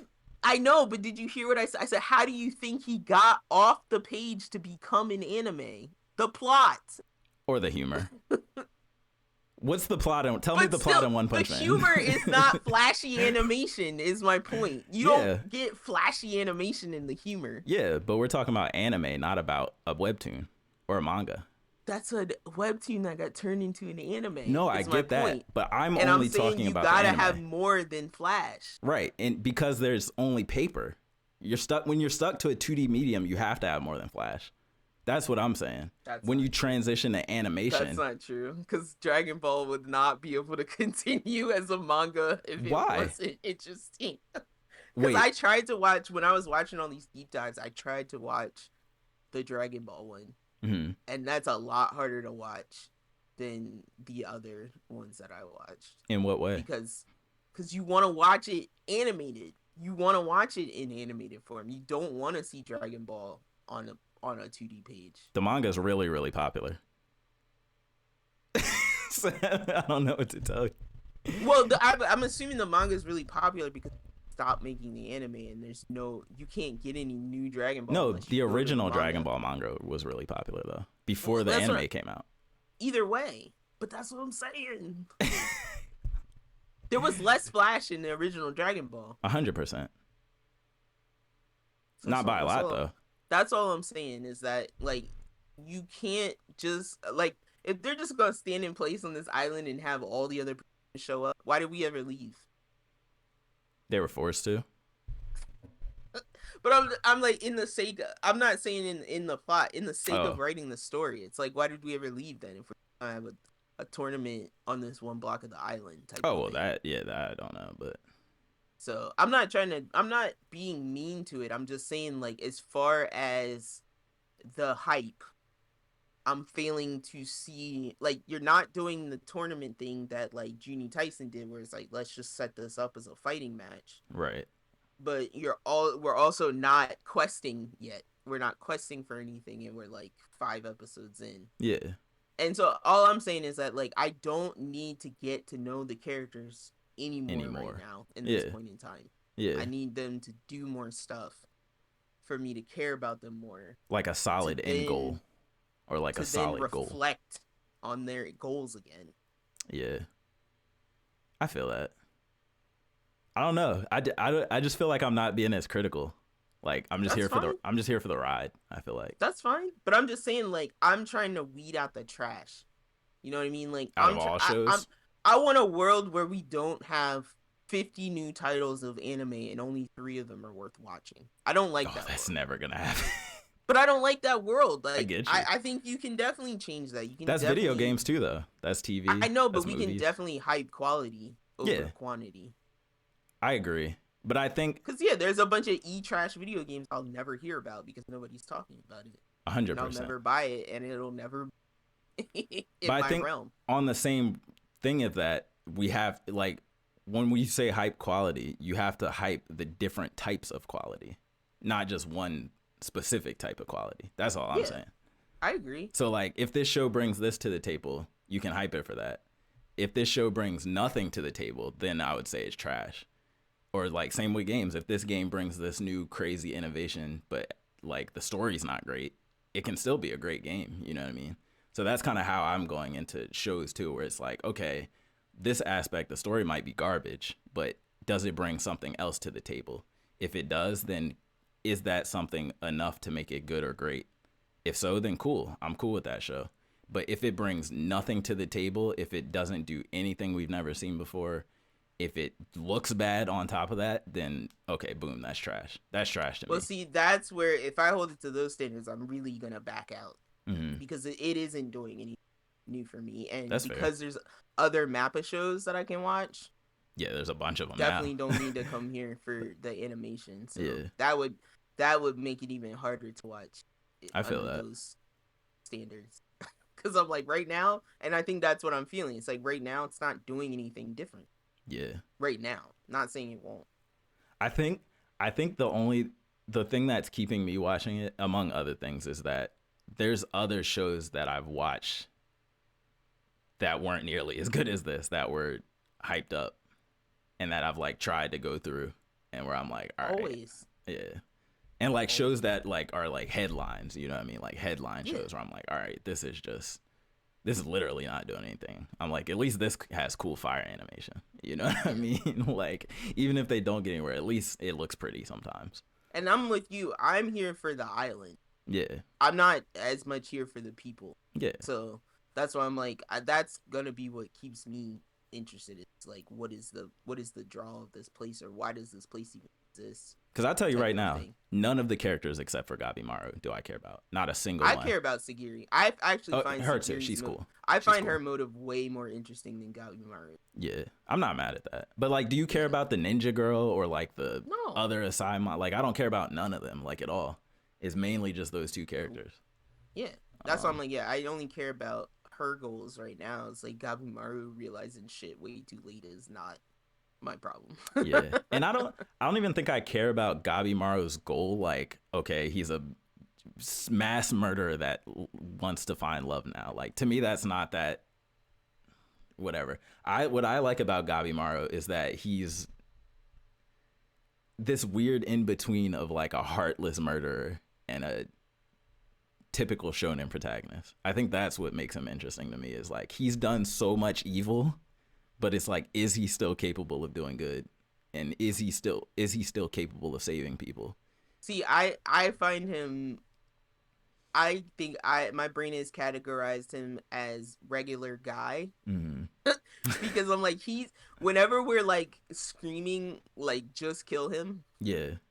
Oh, speaking of which, I dug a little further into Invincible. Okay. That's gonna be a huge topic down the line. Just kill him. It's gonna be a huge topic as we Oh go forward. God. And if they follow the comic book, if Okay. they might spin things a little in the show. But I was like, oh, we're gonna do that topic here. We're gonna do the Batman topic here. But The should Batman we just topic. kill them?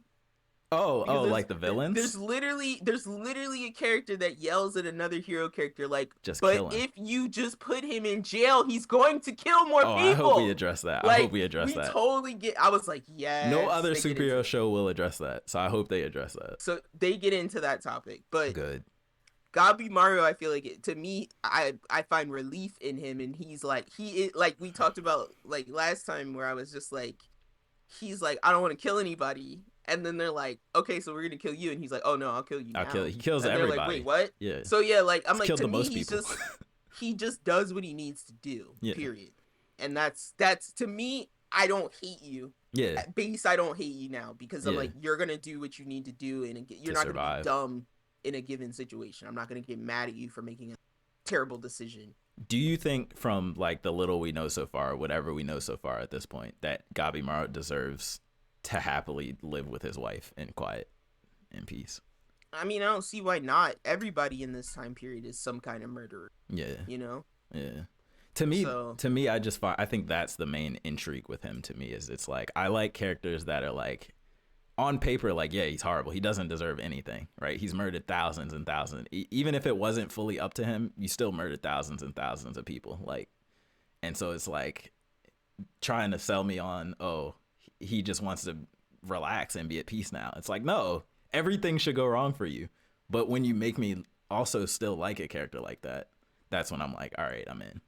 Like, but we also like it's also like super vague, like you said, under which the circumstances under which he killed. Yeah. And then like in a time period where everybody's killing everybody. He was forced, yeah. Am I really judging you? Yeah. Like, yeah. And it's like that kid, like the kid. For a second, I had like a heart tinge for the Senka kid because it's like, yeah, he got his whole village killed by accident. Yeah. By like bringing some soldier back to his village or whatever. Yeah. But then he's like, I should just die to atone for getting my village killed. But then it's like, the village wants their blood to live on. Yeah. So he's like, so in my head, I'm like, okay, so you atone by living because you clearly don't want to continue going. But yeah.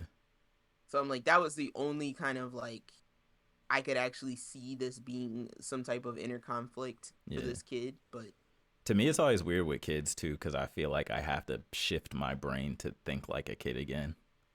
Because I'm like, me as an adult, if I want to live, I'm going to just live. It's not going to be no question. Like, I was a kid back then. It's not my fault I brought up that the village got wiped out by they should have been stronger. They're grown adults. You know what I'm saying? So I know what side adult brain me sits on. I also don't think you would have invited a stranger back to your village. Yeah, that's true, too. So it's like, yeah, when it's a kid like that, it's like I know what me currently in time period now would think, but I'd be trying to put myself in like, okay, if as a dumb kid, he's probably not thinking about all the different stuff. He's just like guilt, not guilt, evil, good. Like it's probably pretty black and white on how he thinks things should be. You have to also think that like they've been brainwashed to uphold the village above everything else. Yeah. Too. Exactly. People don't live like that now. Exactly. Yeah, so it's different from that perspective too. But yeah, we'll see where it goes. I mean, are you watching Dr. Stone? Not until probably it's done when a dub comes out and stuff. Well, you can talk about a slow show.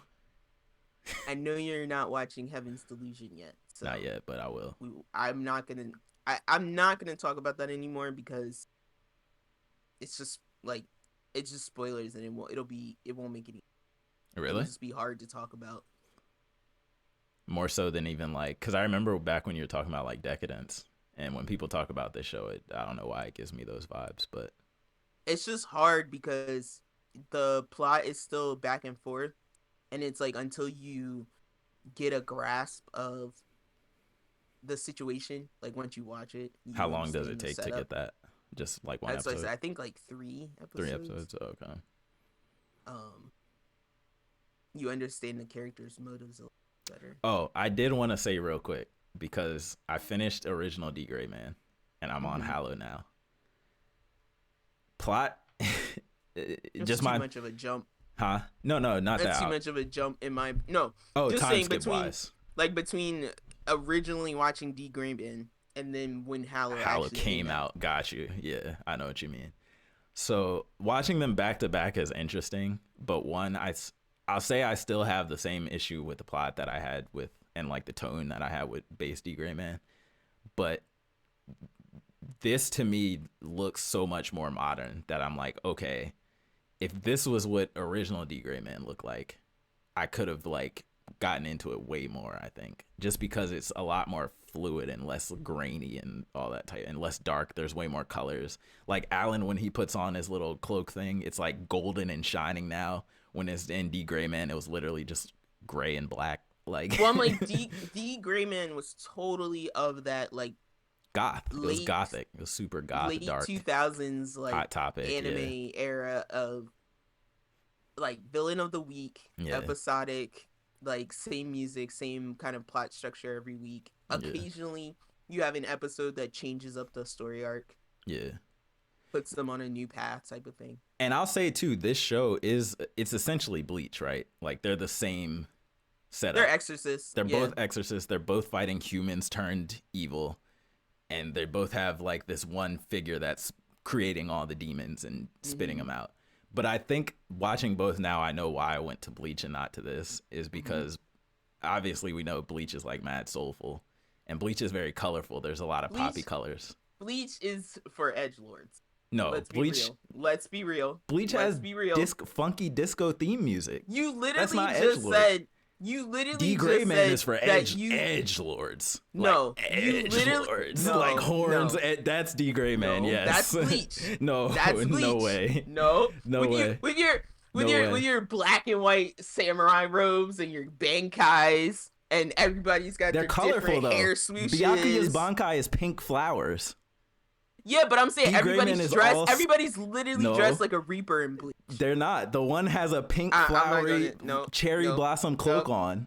Edgelords. Bleach is way more edgelords. Bleach has colors. D Gray Man is heavy death metal rock music. All I'm gonna say. All I'm gonna do is remind you. I'm gonna rewind the podcast a few minutes back when you were like, Gabby Maru's fire animation is so sick, bro. Yeah, it's colorful and it has pink in it. It's bright. Edgelord. That's not Edgelord. No, that's not Edgelord. Right there, that's not Edgelord. I like the fire because it's bright and colorful and look at your sleeve right now. Vivid. This is vivid. If I was a D Gray Man fan, the shirt would be black and white with demon horns on it, and that's it. D Gray Man is Hot Topic Spencer's chain on your wallet, chain on your belt. They had a uniform, bro. That was black. They had, but with that was crosses all over it. That's devils and crosses all. They're saying God every 2 seconds. It's mad religious for no reason. Look, we're not. Because they're exorcists. Look, Bleach has so much color and happiness to it. I love the bells. The bell sounds in D Gray Man. Yeah, it's always like bong. Oh, I know. It's always like the bell tolls for thee. Like the church bells. It's the church bells. Yeah, it's very church belly religious-y. Like, yes, a lot of crosses and Abel and Noah, the ark. Like, nah, there's nothing more edgelord than D Gray Man. No, there's nothing more edgelord. Yeah, no, there's nothing. It's called Bleach. No way. Bleach is called Bleach. Look with their little half mask. Yeah, with their little half mask. They're colorful still though. There's no color in D Gray Man. You can have edgelords can have color. That's not edgelord then. No, Sasuke has color and he's an edgelord. No, Sasuke's emo. He's not edgelord. He's an edgelord. There's a difference there. No, he's an edgelord. There's too many cherry blossoms. Before he was sad when he learned the truth of his family and how they all died. Yeah. Before then, he was like angry all the time. Also, that's one and character. Thought he was better than everybody. That's one character. Yeah, I'm not saying Naruto is for edgelords. I'm saying Sasuke is the edgelord. Every character in D Gray Man is an edgelord. Every single one. every character in Bleach is an edgelord. No, they're not. They're not. You're really gonna say Lena Lee is an edgelord? I don't think so. Her power is she puts on big black boots with She wings. doesn't put on big black That's boots. her power They're at the end of the green. show. No, they're black high-heeled stiletto boots at the end of the show, and she's kicking people with them. Bro, she has the innocence in her feet. That's not her problem. That doesn't make her an edgelord. And what kind of name is Lena Lee Lee? Lena Lee. I forget her brother's name. Something Lee. When I found that out, though, I thought her name was Lena Space Lee. No, it's Lena Lee Space It's Lee. Lena Lee. Lee. You can't even say that with a straight face. Lena Lee. Oh my god. Craziness. We can argue about D Gray Man and Bleach anytime. We gotta do a poll. What's more edgelord, D Gray Man We or just Bleach? Because do it's it straight definitely up D Gray. versus. There are pink hollows in Bleach. I want you to know that. That doesn't mean. I don't know why you think black. I don't know why you're equating black to edgelord. What color? That's not the vibe. What color do goth kids wear? Emo is black. Goth kids are not edgelords. That's not how that works, bro. That's not how that works. That's definitely how that works. You That's go into not how that Spencer's, what works. kind of music is playing? That's Or Hot not Topic? What kind of music? You're Death totally metal's not edgelord? equating. No, 'cause Death? you're Edge, death. equating and blending two totally distinct groups. So and what's I different? think that's super unfair. So explain to me how Edge is different Because an edgelord is out there, in loud. terms of what? He's out there as far an edgelord is most likely an extrovert. They are not an introvert by any means. That's why they're edge no way. lords. They No are way. lord of the edge. What's the edge you're talking about, though? That's what I'm getting at. Here's Death, what you're not letting me. dark, Let me get there. Black, Let me knives. get there. All right, go ahead. So they're extroverted. They're loud about being on the edge. So they're loud about being contrarians. They're loud about being everyone Sasuke's being not against them. Sasuke All right, is one of the. Chidori. All right, Chidori. That's the one word he says. Your freaking ninjutsu is a scream, bro. I need you It's to get on It's the chirping level. birds. I Actually, need you to look. and I he need himself doesn't say I anything. need you to get on your facts before you try to come at me. Do you know Because you're gonna lose this fight. Sasuke is one of the quietest characters in Naruto? Literally, Lee is louder than him. Sakura is louder than him. Naruto is louder than him. Jiraiya is louder than him. You need me to keep going? Who else? Who else is that loud about their victimhood? He's not loud though. He just says Yes, it he is. No, he's No. not. Naruto No. is loud. See, we're not doing. See, you can't debate. We're not talking about verbally screaming. You said He loud. is- Sasuke is an All introvert. Sasuke talks about Sasuke is is an how introvert. you won't. Can I finish this? Yeah, sentence? go ahead. All Sasuke talks about is how he's so much different and so much more hurt and so much more jaded than everyone else in the village because of what happened to the Uchiha. Who does he say it to though? We always say that Naruto is in the exact same situation, if not worse. And but who's he's- louder? Who's more extroverted? Sasuke! Sasuke is is not the more big ass extroverted. crybaby. Stop Yes. it. He's more extroverted than Naruto? I don't have a. Let me put on my crybaby hood and go out in the woods and train with our literal rival villain because I'm such a bitch baby about my family dying. Yeah, but he went. Edgelord. Listen to what you said. No, Edgelord. he's opposite. He went on his own I to can't train do in this. quiet in shelter No, with he one didn't. person. Naruto trains with the. Bro. It's him and they're both introverts. I can't. It would be like if I'm you using were your points Simba. against you. If you were Simba, right? Yeah. And your dad was like, "You can't be a lazy king the way you want to be king." Okay. So it'd be like you going off. I'm gonna go hang with Scar now, Dad. That's what an edgelord would do. No, but I'm using your points against you. Extroverted. Sasuke's an introvert. He's not Loud. an introvert, bro. If he was an introvert, we would have never known what was wrong with him. We would have never known why he was depressed. He would have kept that shit to himself. He did. We knew all his problems all the time. Yeah, because they would be sitting in class and Naruto would say one word and Sasuke would be like, He would piece say of one shit. word. Stop You're it. nothing. Stop it. Blah, blah, No, blah, stop blah, it. You don't deserve Stop to be it. here. No, stop Bro, it. Sasuke's an edgelord. Get over it. Listen. Get over it. He would sit He's there total quietly, edgelord. chilling, not talking to anybody. Look, All the extroverts. Go ahead and turn your camera to that edgelord ass poster over there behind you. Which Go one? ahead. This one? The long one. Yes, that one. That one. Look at that pile of edgelords right behind you. Yeah, but Sasuke is not. Not according to your points. Because he's not trying to be Itachi at all times and failing at it miserably. So Itachi's an edgelord? He's not introverted? Absolutely. That's crazy. But see, I wouldn't call Itachi a martyr the way that I would Sasuke. Like, Itachi He literally martyred for Sasuke. But that's what I'm saying. Itachi carried the secret the way you are insisting that Sasuke did. And Sasuke didn't do it that way. Sasuke was a big-ass bitch baby about it. And then turned into an edgelord. I'm not saying... to go train with the village's major, like, biggest rival at the time. Yeah. That's what an edgelord does. Like, if you were in the, like, Naruto didn't go fucking, like, Naruto's in the exact, like, that's what I'm saying. Naruto's in the exact same situation as Sasuke, and he doesn't go turn into, like, the darkest bitch baby on the corner and, like, go train with the villain because his village isn't doing things the way that he would want to do it. Or his village isn't whatever, didn't support his family, whatever. Like, okay. That's all I'm saying. And then I say Bleach is full of edgelords because everybody is, like, dark and it's about death and it's about, you know, all of these very, like, harsh things that can't be changed and your inner darkness. It is, but the tone isn't like that. Yes, but that's what I'm saying. You can't do all that and then be like, can't get no sack. Yes, you can. I'm like, but that's what I'm saying. That's the lordiness in the edgelord. That's the whole lord part. What do you think the lord part is of the edgelord? D Gray Man comes show on off with grand death part. metal every intro. No. The color, just the color palette.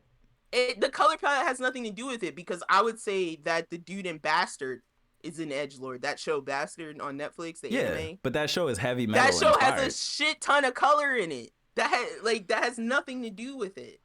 Color, it has a black lot. Is like you're right to associate it with gothicness and with which is edgy. Totally. Dark. See, that's not edgy to me. That's gothic. That's which not is edgy. Dark. Dark does not equal edgy. What is the word? All right. Gothic art. Take Gothic art, for example, right? Gothic architecture. What is it full of? What, like gargoyles? Sharp, hard edges. It doesn't get any edgier than Gothic. You can't go literal on me right now. We're not speaking about Isn't literal that how edges. all words happen? No. Where did the word edgelord come from? That's what I'm trying to say. You're pushing the boundaries of things up to the edge. But why is it an edge? Because it's a sharp drop off. But you're ignoring the Lord part of that. You're just saying that they're edgy. Lord just means you're the supreme. You're the supreme edginess. And how do you become the supreme of something? You just do the most of it. Be the most at it. You don't have to be loud. Doing the most. Yeah, and what do you say when somebody's going over the top? They're doing the most.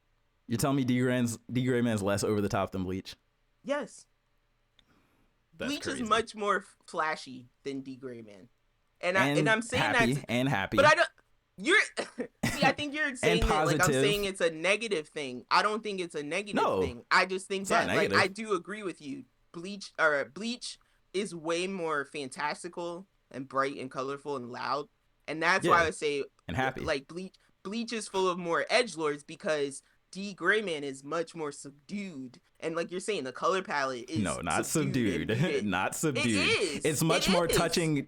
No, because they do go out into the real world. A lot of the times when they're at their headquarters, controversial real world topics like religion, which Bleach doesn't get near at all. That's not edgy. When you touch controversial topics, what does that? That's edginess. That's not controversial. Religion is everywhere. Yeah, but when the whole fact that you're dealing with spirits and hallows in D Gray Man is religion. Yeah, but D Gray Man is touching on how like the Bible actually played out. That could be seen as controversial. Bleach does not touch religion whatsoever. The most printed book in all of human history. Yeah, the most controversial book in human history. But controversial doesn't imply edge. That's what I'm trying to get to. What is the edge? What is the edge you're talking about?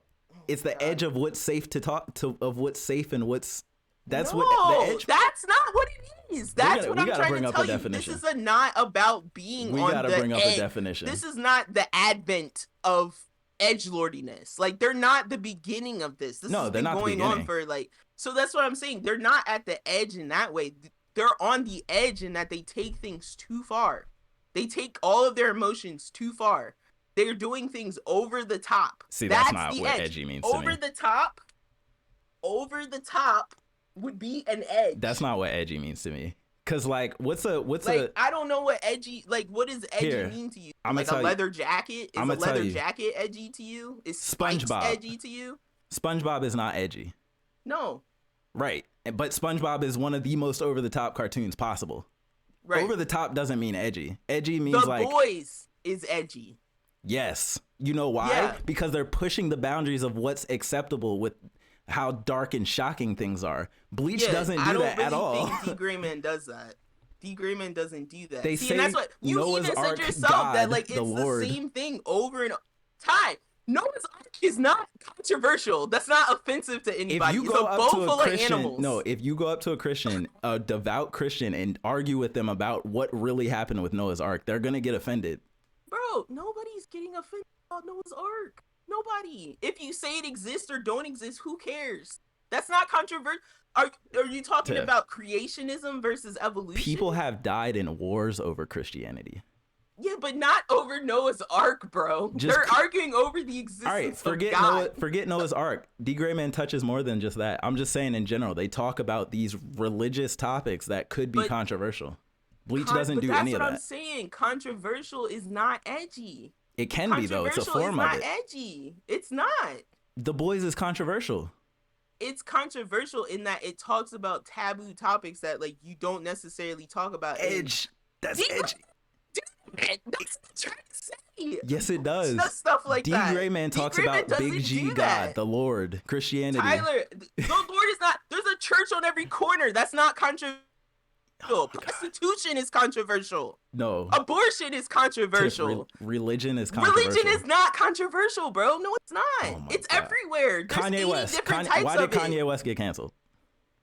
I don't know, because he's always saying a bunch of shit that doesn't make any sense. What did he say? He was talking about Hitler and the Jews and Nazism and Jewish religion. It's controversial. You can't talk about religion. That's because he's speaking about someone's specific religion and saying that things didn't occur. D. Gray Man is talking about a specific religion. The Holocaust is in recorded history. You can't talk about that shit. Noah's Ark is not in recorded history. It's in the Bible. It's in the Bible. The Bible's not recorded history, and that's what it is. Hold on. We can't go into this. We cannot go into this. It's not.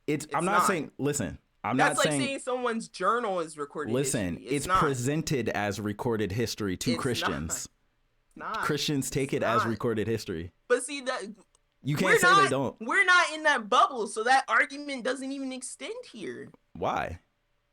We're talking about a show that's edgy. I'm still gonna go back, and you can't bring me down this path because I'm not gonna sit here and argue that religion is controversial. It's not. It's storytelling. But people get in trouble for it. People are in controversies for it every day. Who is getting in trouble for it? Kanye West just lost billions of dollars for talking about religion on a microphone. You can't talk about religion openly like that. But D. Gray Man isn't a show that got money demonetized for talking about religion. So that's what I'm saying. Like, D. Gray Man has never been in any space for being controversial about religion. So that's not even a path we can go. Neither is Bleach. Look it up. It's not. But that's what I'm saying. That's so I'm not arguing that. Argument you did. I'm not saying that Bleach is controversial because of its religion. I'm saying that it's an edgelordy thing because these dudes are being flashy about being fucking Grim Reapers. Yeah. I'm looking up the definition because I don't think flashiness means wrong screen. They're being jazzed and they're being jazzy and soulful about being Grim Reapers. I think that's way more controversial than taking like a respectful biblical approach to death. Like a respectful biblical approach. That's what D. Gray Man did. Well, I'm just saying, like, if you're saying it's more biblical, like, biblical things are respected in our culture. They're not controversial. No, they're definitely controversial. People aren't coming to people's funerals with signs going, "Don't read that passage. It's controversial." In Texas, they are. Nah, I've never heard about anybody They've had arguments picketing a about funeral. banning the Pledge of Allegiance in schools because you pledge to God. Religion Right. is controversial. In Texas. Not No. every state is not having that argument. That's A what I'm lot of saying. states Like are. you can't but that's to say then you could say some people would say Edgelord, that you ready for this definition? An edgelord is someone on the internet, on an internet forum, who deliberately talks about controversial, offensive, taboo, or nihilistic subjects in order to shock others. nihilistic. Bleach is Do none you of know those what things. nihilistic means? Bleach is none of those. You're not watching. And you skipped the Bleach. first 5 words before I got to nihilistic, which all No, describe D because Gray, man. No, they don't, because again, you're trying to Controversial, make taboo. It's not controversial. Oh my god, Religion is not controversial, it bro. is. You will get demonetized on YouTube for talking about religion. I'm gonna finish. You will my get sentence, demonetized on YouTube for talking and about then religion. I'm not gonna say this anymore. All right, go ahead. We're I don't like perpetuating stupidity. All right, So I'm go not ahead. gonna keep this argument up. But all I'm gonna say, the controversial thing about religion that You just said it you're wasn't speaking- controversial though. Can I finish my sentence? Yeah, but you're saying the opposite of what you just said. No. The All right, go ahead. controversial thing that you think is religion being controversial is people using religion to dictate people's lives. Which That's would be the what? part that's what? That's What? religion being controversial. No, bro, that's people being controversial. Who made religion? People? but it's only controversial when I go, okay, I'm gonna now use this book to control your life. That's And not what that's D been Gray Man happening. is. I'm not that's saying not that. what D Gray Man is. But Then why are we having this listen, conversation? because people historically have done that, that makes the topic itself controversial. No, it doesn't. The topic of people trying to control other people is Yes. heavily slavery. Yes. That's Yes. controversial. So Dictatorship. if you make an yes. anime about slavery, Dictatorship. That's controversial. Religion is not. so if you make an anime about slavery, it's gonna be what? Controversial. But there's no slavery in D Gray Man. That's not what I'm saying. You But just guess said what? There are like poor people in Bleach, because we've talked about the ghetto in Bleach. Yeah, but they're not depicted that way. Have you read the And manga? there's poor people in D Gray Man, so that doesn't even matter. Well, yeah, there's poor people, but they're not like in the heaven. They're not. There's not a poor sector. We're gonna do a poll. I'm doing a poll. I'm doing a poll. I just don't think. I think which show is religion edgier? being prescribed to lead people's lives. D Gray Man is not gonna. No, I agree. I'm sorry. But regardless of that, D Gray It's Man not. just edgier. What's edgier? Bleach, D Gray Man. What do you think would win? Because Or I said lose? I think Bleach is gonna win edgy for sure. Oh, you think people would vote Bleach is more edgy than D Gray? Okay. These Bet. motherfuckers have flashy Bet. ass swords. They Bet. have little. They're like all swag all the time. Bet. Like I don't think you have the right definition of edgy. I don't think you do either. I just read it. Yeah, but that doesn't apply to D Gray Man. That's why I'm like, what shows are you talking about anymore? That definitely applies to D Gray Man. It doesn't. There's nothing controversial about that show. Show D Gray Man to a Christian and tell me if it's not controversial. Show it to a Christian. A devout Christian. And ask them what they think about this depiction of the Bible. All right, now we're getting into. No, now we're getting into like crazy thing of you saying that D Gray Man is a depiction of the Bible, which was never said. No one has ever said that. All right, we're not gonna say that here. I'm not saying that's not what that in show is. totality. I'm saying it uses things to depict something about Christianity, which it does. I can't. It does. That's what it does. I can't.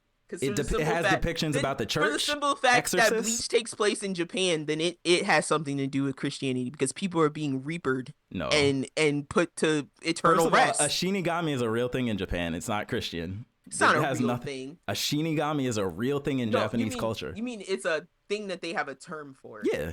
There's not a It's a death real god concept. that comes No. and whisks you away when No, you're I'm saying it's a asleep. concept though that people think about and talk about and Got you. teach to their Yeah. kids. That's and- what I was like. Let's not Yeah. get crazy. No. I'm not saying they're real death reel gods this in. Japan. I'm just saying it's based in realism, Yes. like real cultural stuff. Yes. Just Yeah. like the Bible. Yeah, but they're not. No, Shock. It's not, bro. It's It's- not. Gothic? Yes. Emo? Yes.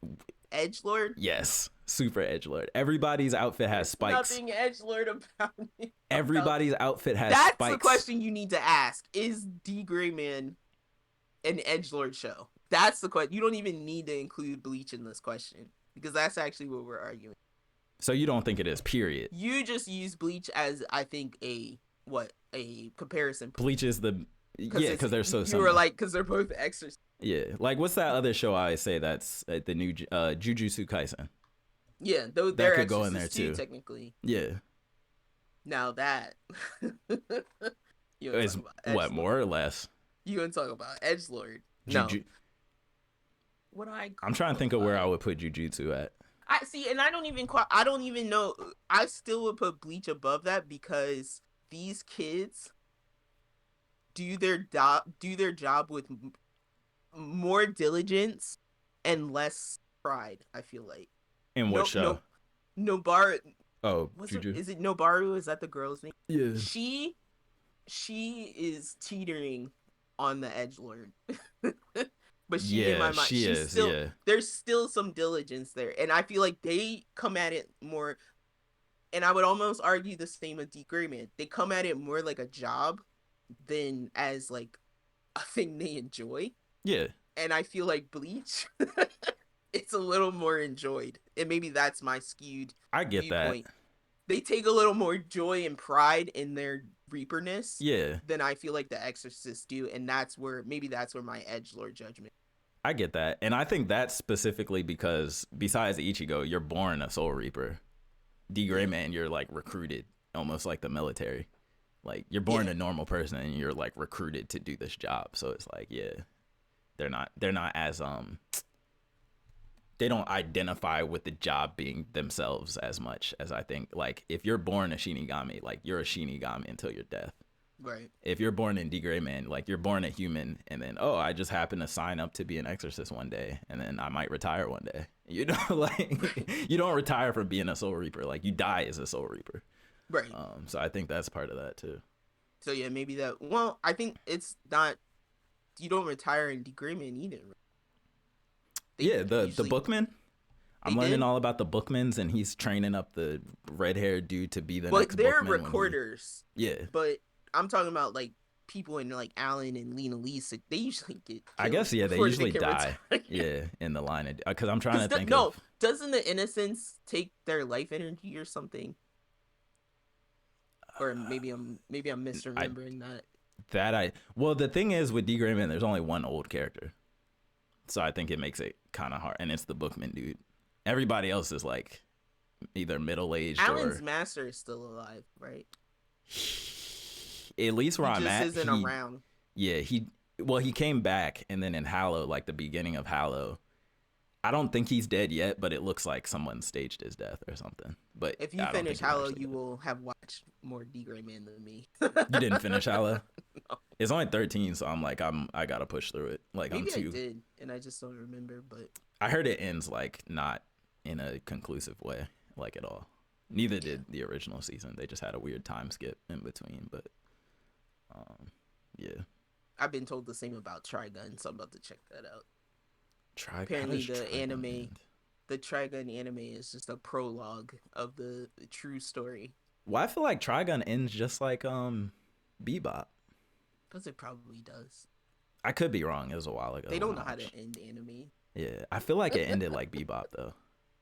If it's more than 2 seasons, they don't know how to end that. Nah. Like we're not getting an end to me. We're not getting an end? To the anime? Ever? Is the manga finished? No, I don't think so. Okay, yeah, we're probably not getting it in then. We're not getting it in then. You know what we are getting into? Tokyo Revengers. Yes, I was going to say Tokyo Revengers, and then there's another one. Attack on Titan. Is it Jujutsu Kaisen?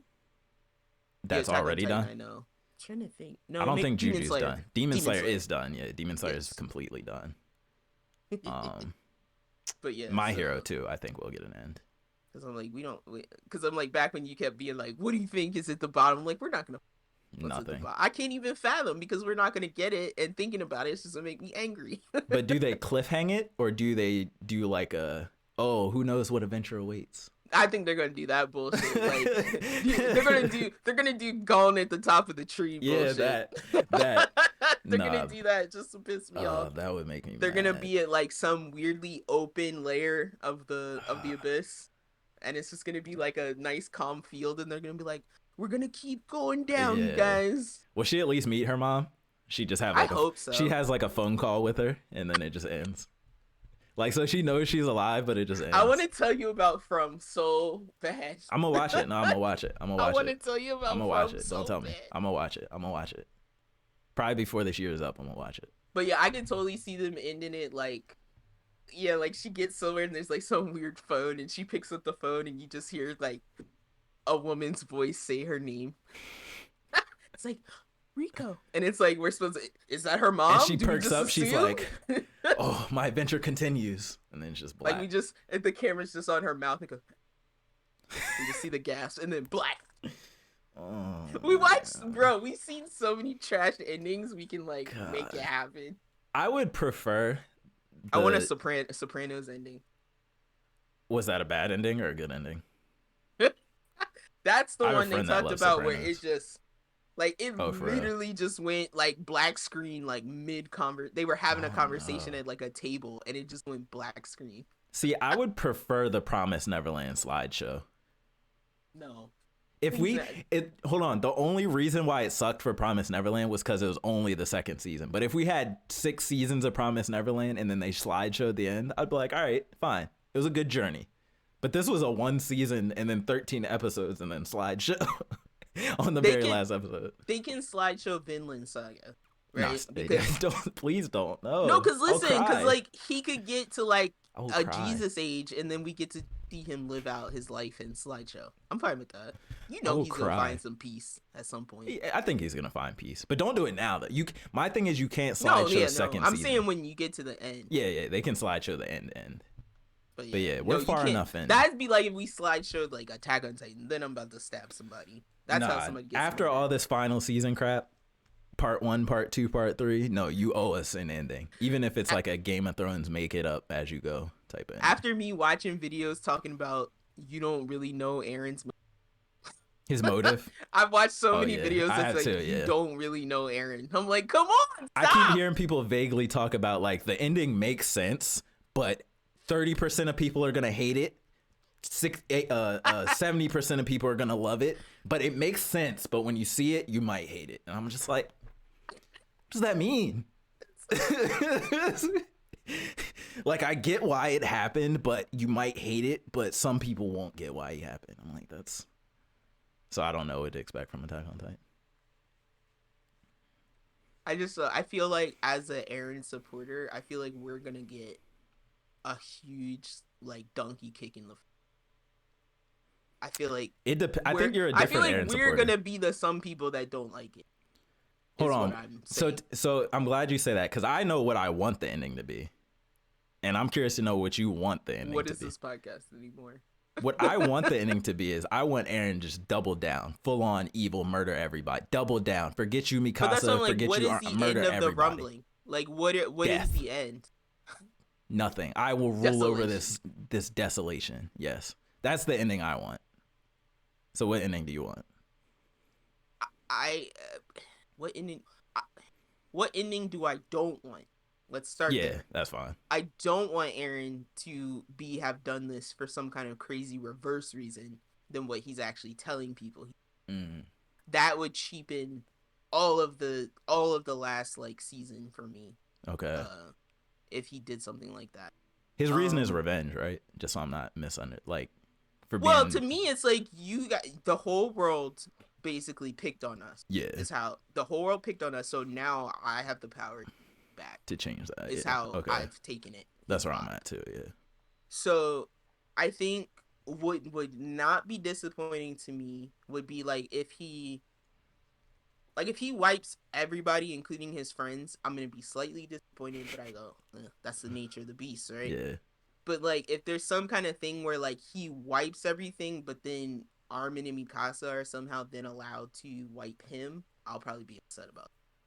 You know what I mean? Like where he'll just be like, he'll take like a Thanos approach and be like, I've done what I wanted to do, so I don't give a shit about. So kill happens. Me. Yeah. I don't want I that get either. that. I don't want that either. So, but yeah, I have a feeling that it might be something like that, like a I middle think path so too. where Yeah. everybody's kind of upset. Yeah. And because I feel like that's what this whole story has been, is like everybody's a little bit upset. Yeah. It never goes in anybody's. I do think no matter what, Aaron dies. I think I'm hard calling that. I don't want him to die in my ending. I don't see a world. Do you see a world where Aaron can be happy after? No. That's why I'm like, I don't see him living. Nobody. First of all, you can't travel through time to convince your child self to become a serial killer ever and then have a happy life afterwards. Like, ever since they introduced the time traveling stuff, I was like, oh no, he's screwed. Does like, he forever. become the new Ymir? Which Ymir? Does he the just god get, like, one? Does he just get trapped in that Shadowland, Oh, and he becomes like the new like thing that they see whenever they're in that I didn't space? even think of that. Oh, dang. Would I want that to happen? I feel like I don't want that to happen. I feel, and then I don't want him to like wipe the Eldians from existence. Like that was another thing that I don't think you guys deserve to be completely like. Is he? No, he's not the last one. That's his. Yeah, because he didn't set out to. Yeah, I would be mad if he like, because his whole thing was protect the Eldians, kill everybody else, the rest of the world. So I would be mad if he, after the rumbling, he's like, all right, now I have came to some epiphany that all you guys got to die. I would be like, all right, so this was all kind of what was really the point. Like, I think I would be upset about that. So I'd hope he doesn't turn his back on his people. Like, if anything. I just want the end to be all three friends skipping arm off. in arm, shoulder in shoulder, at Power the edge, friendship. standing at the ocean, just staring at the ocean. With nothing else on the other side anymore. Aaron in the middle. Let's rebuild, guys. The new tall Armin. I want hot new Armin. I want the repopulation of the entire globe to be Armin, Mikasa, and Aaron. It's up to them to repopulate. That's a lot of stress on Mikasa that I don't like.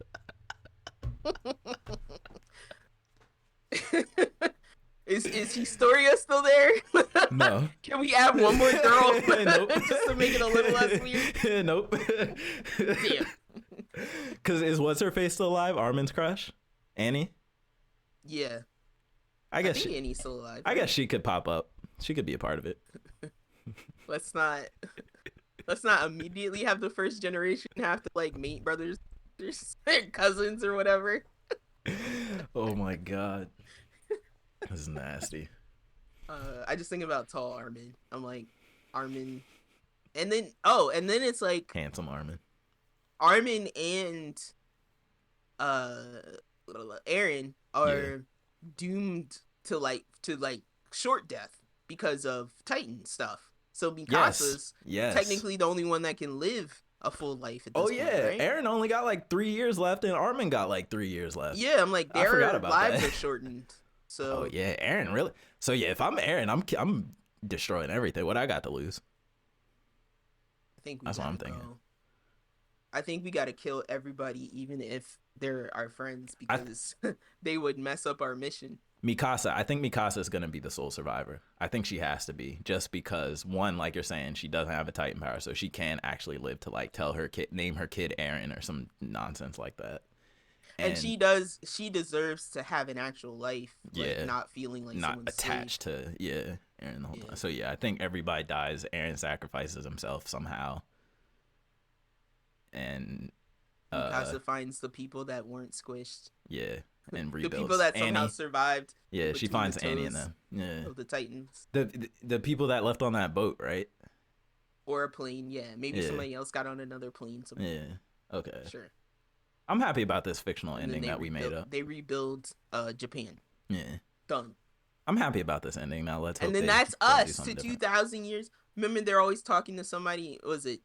What is he always saying? To those 2,000 years in the future or the past? I think the future. And then we'll say to those, that'll be those people. Yeah.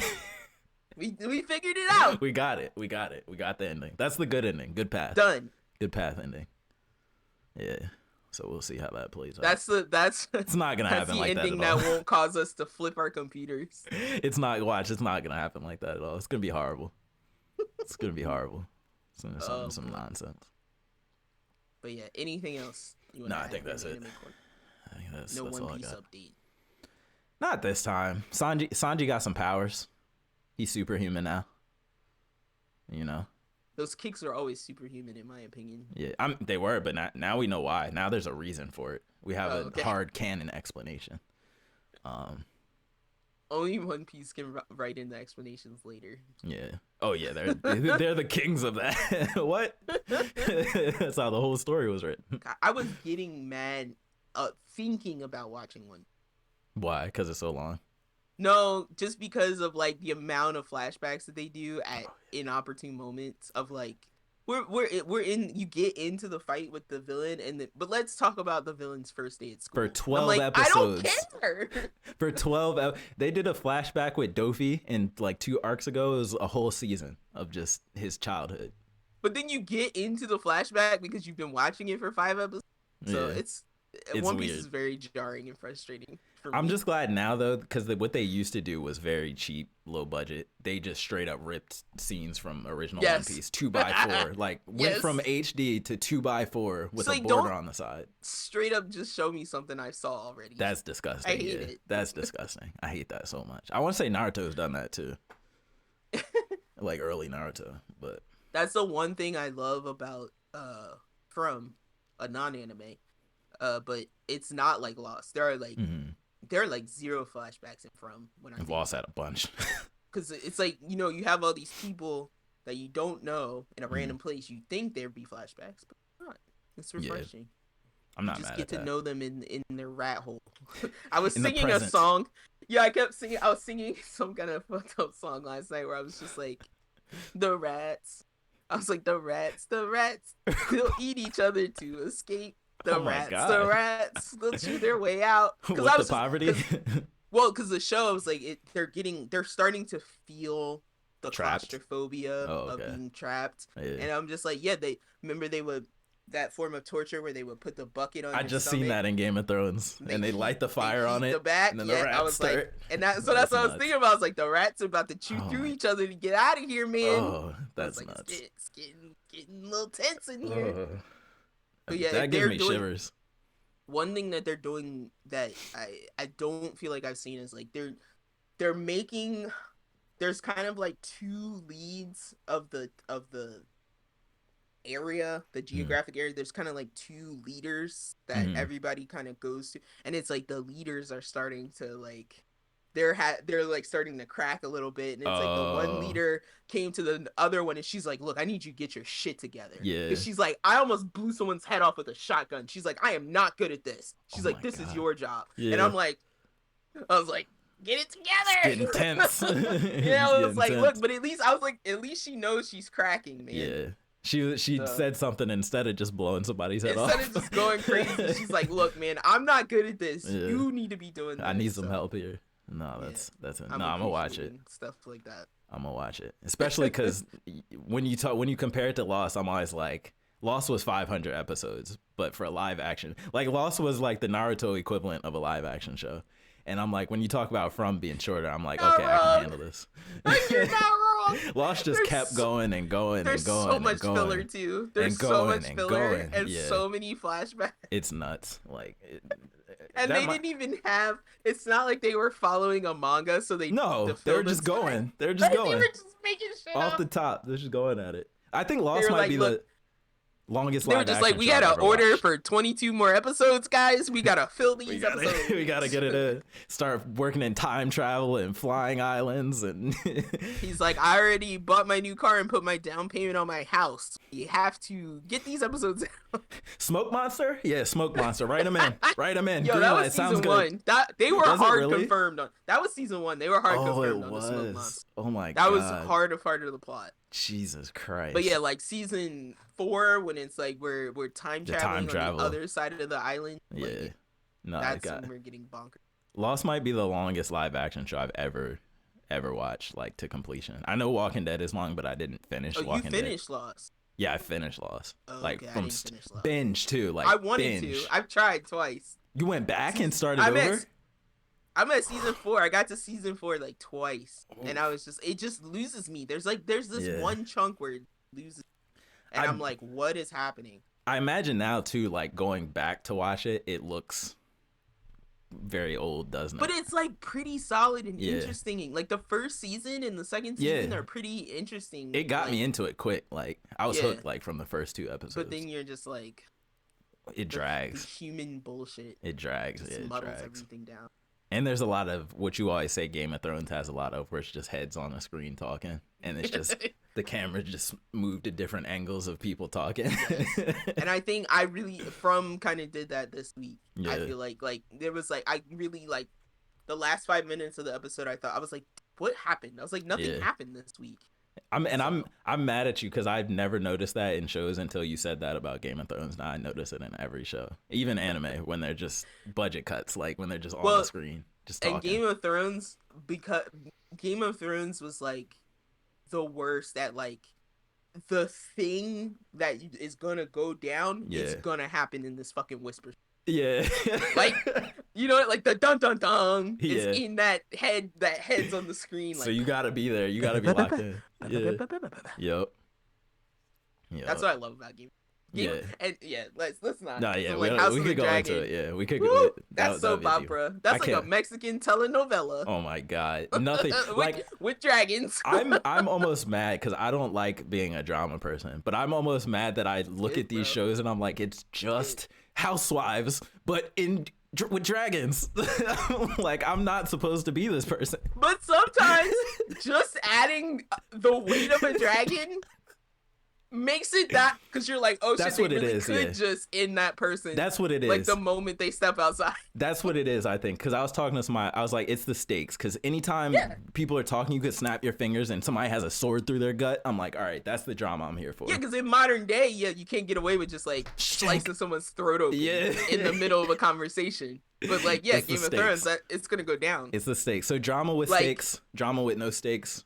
Like people are arguing in the morning, someone's house might get burnt down in the afternoon. You know, and it's not just their house, right? It's like that's their life. Like that's everything they've ever owned. They're gonna die now.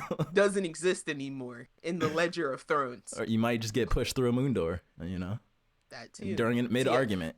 Bro, and that's what what was that? That's what Desperate Housewives was. I forgot about that show. I remember that show. Because that's where Real Housewives came from. But like, Desperate Housewives, somebody would just walk out and like with a glass bottle or open their car and get electrocuted to death. And then you find out like somebody set that shit up. They were setting traps for each other? Oh my God. I think one character did get electrocuted to death. Like that's how her character actually died. Oh my God. I can't remember, but I didn't watch. I need to get. That's a show I always said I was gonna go back and watch. That's funny. Yeah, because I remember y'all used to talk about that show all the time. That was Mom, I think. Again, yeah, I think that was Mom and our brother. That was the show, because whenever she wouldn't care when she would drag me out somewhere with her and I wanted to be home somewhere for something, but anytime she got home at a specific time, it was because of that show. Exactly. It was like, I gotta get home. That was see prime Housewives. time. That's funny. But yeah, the weird filming TV mechanisms that have been picked up and transferred to other shows is nuts. Very interesting. It's nuts. But until next week, I am actually gonna play Dead, because I do actually want to. I'm really gonna try really hard to. Yeah. What about you, Tiz? I don't think anything new is coming out. There are some games. You're gonna learn about how religion is not controversial. One thing I'm never gonna do is tweet about any religion at all. No, I'm never talking about religion on the internet. I literally follow that rule. They were like, don't talk about politics. Never. Don't talk. Never. Don't talk about religion. Never. When people start doing that at work, I just like. I'm out of here. Yep. I literally vanish out of frame. What's that Homer Simpson vanish into the bush? Yeah. Nah, yeah, 100%. And that's why I told you. That's why I told you I safe place for us to do that. Exactly. That's why I told you I had to start just living on the podcast Twitter instead of my Twitter, because all people from high school and stuff want to talk about is politics and gays versus straights and girls versus boys. Like, I'm like, bro, I just want to open my phone and see games and anime, bro. And furries rights. Yeah, furries rights. I'm like, bro, I don't want to see none of this, man. All you're gonna see on my stuff, I'm gonna have like posters saying Noah was real. I'm gonna push your controversial topic now, because now you've elated you. Look, I'm gonna be like, Look, 2x2.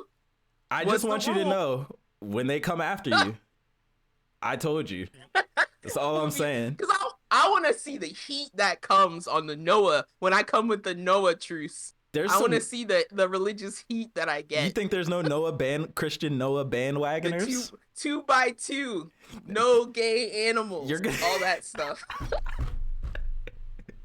No gay animals on the boat? I will get some heat for that. They will come at me for that. Even if it's just animals.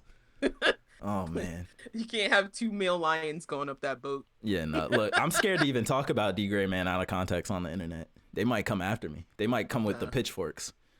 But no. Be like, Noah was the truth. Noah was the truth. Noah was the savior. I'm sorry. I just want the whole. Now you just created a whole Bible, whether or not that flood happened. Yo, I'm telling you. Because I want it to be about that specific stuff. There's probably a debate somewhere in some Reddit post. There are a lot of.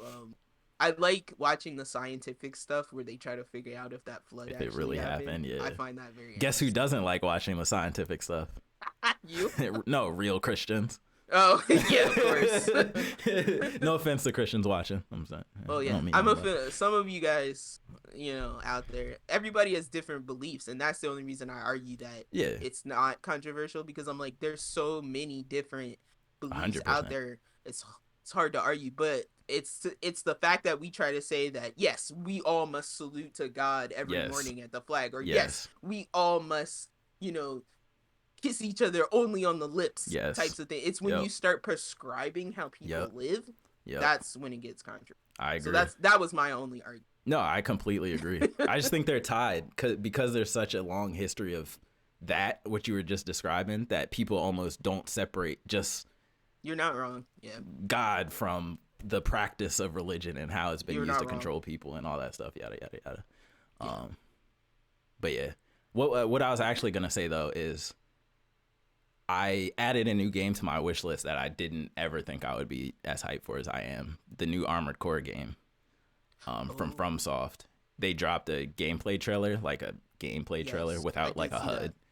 And my God, does this look like a high, fast-paced Souls game with mechs?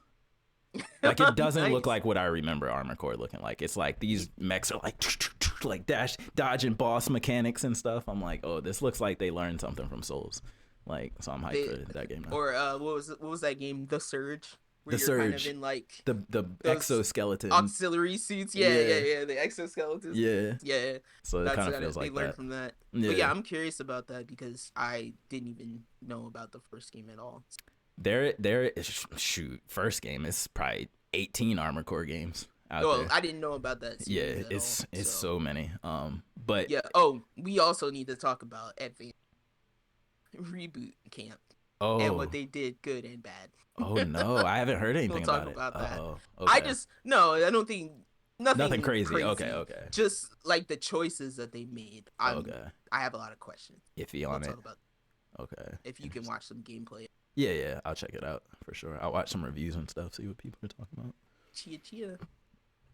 All right, y'all. So until next week, we will see you. Peace out.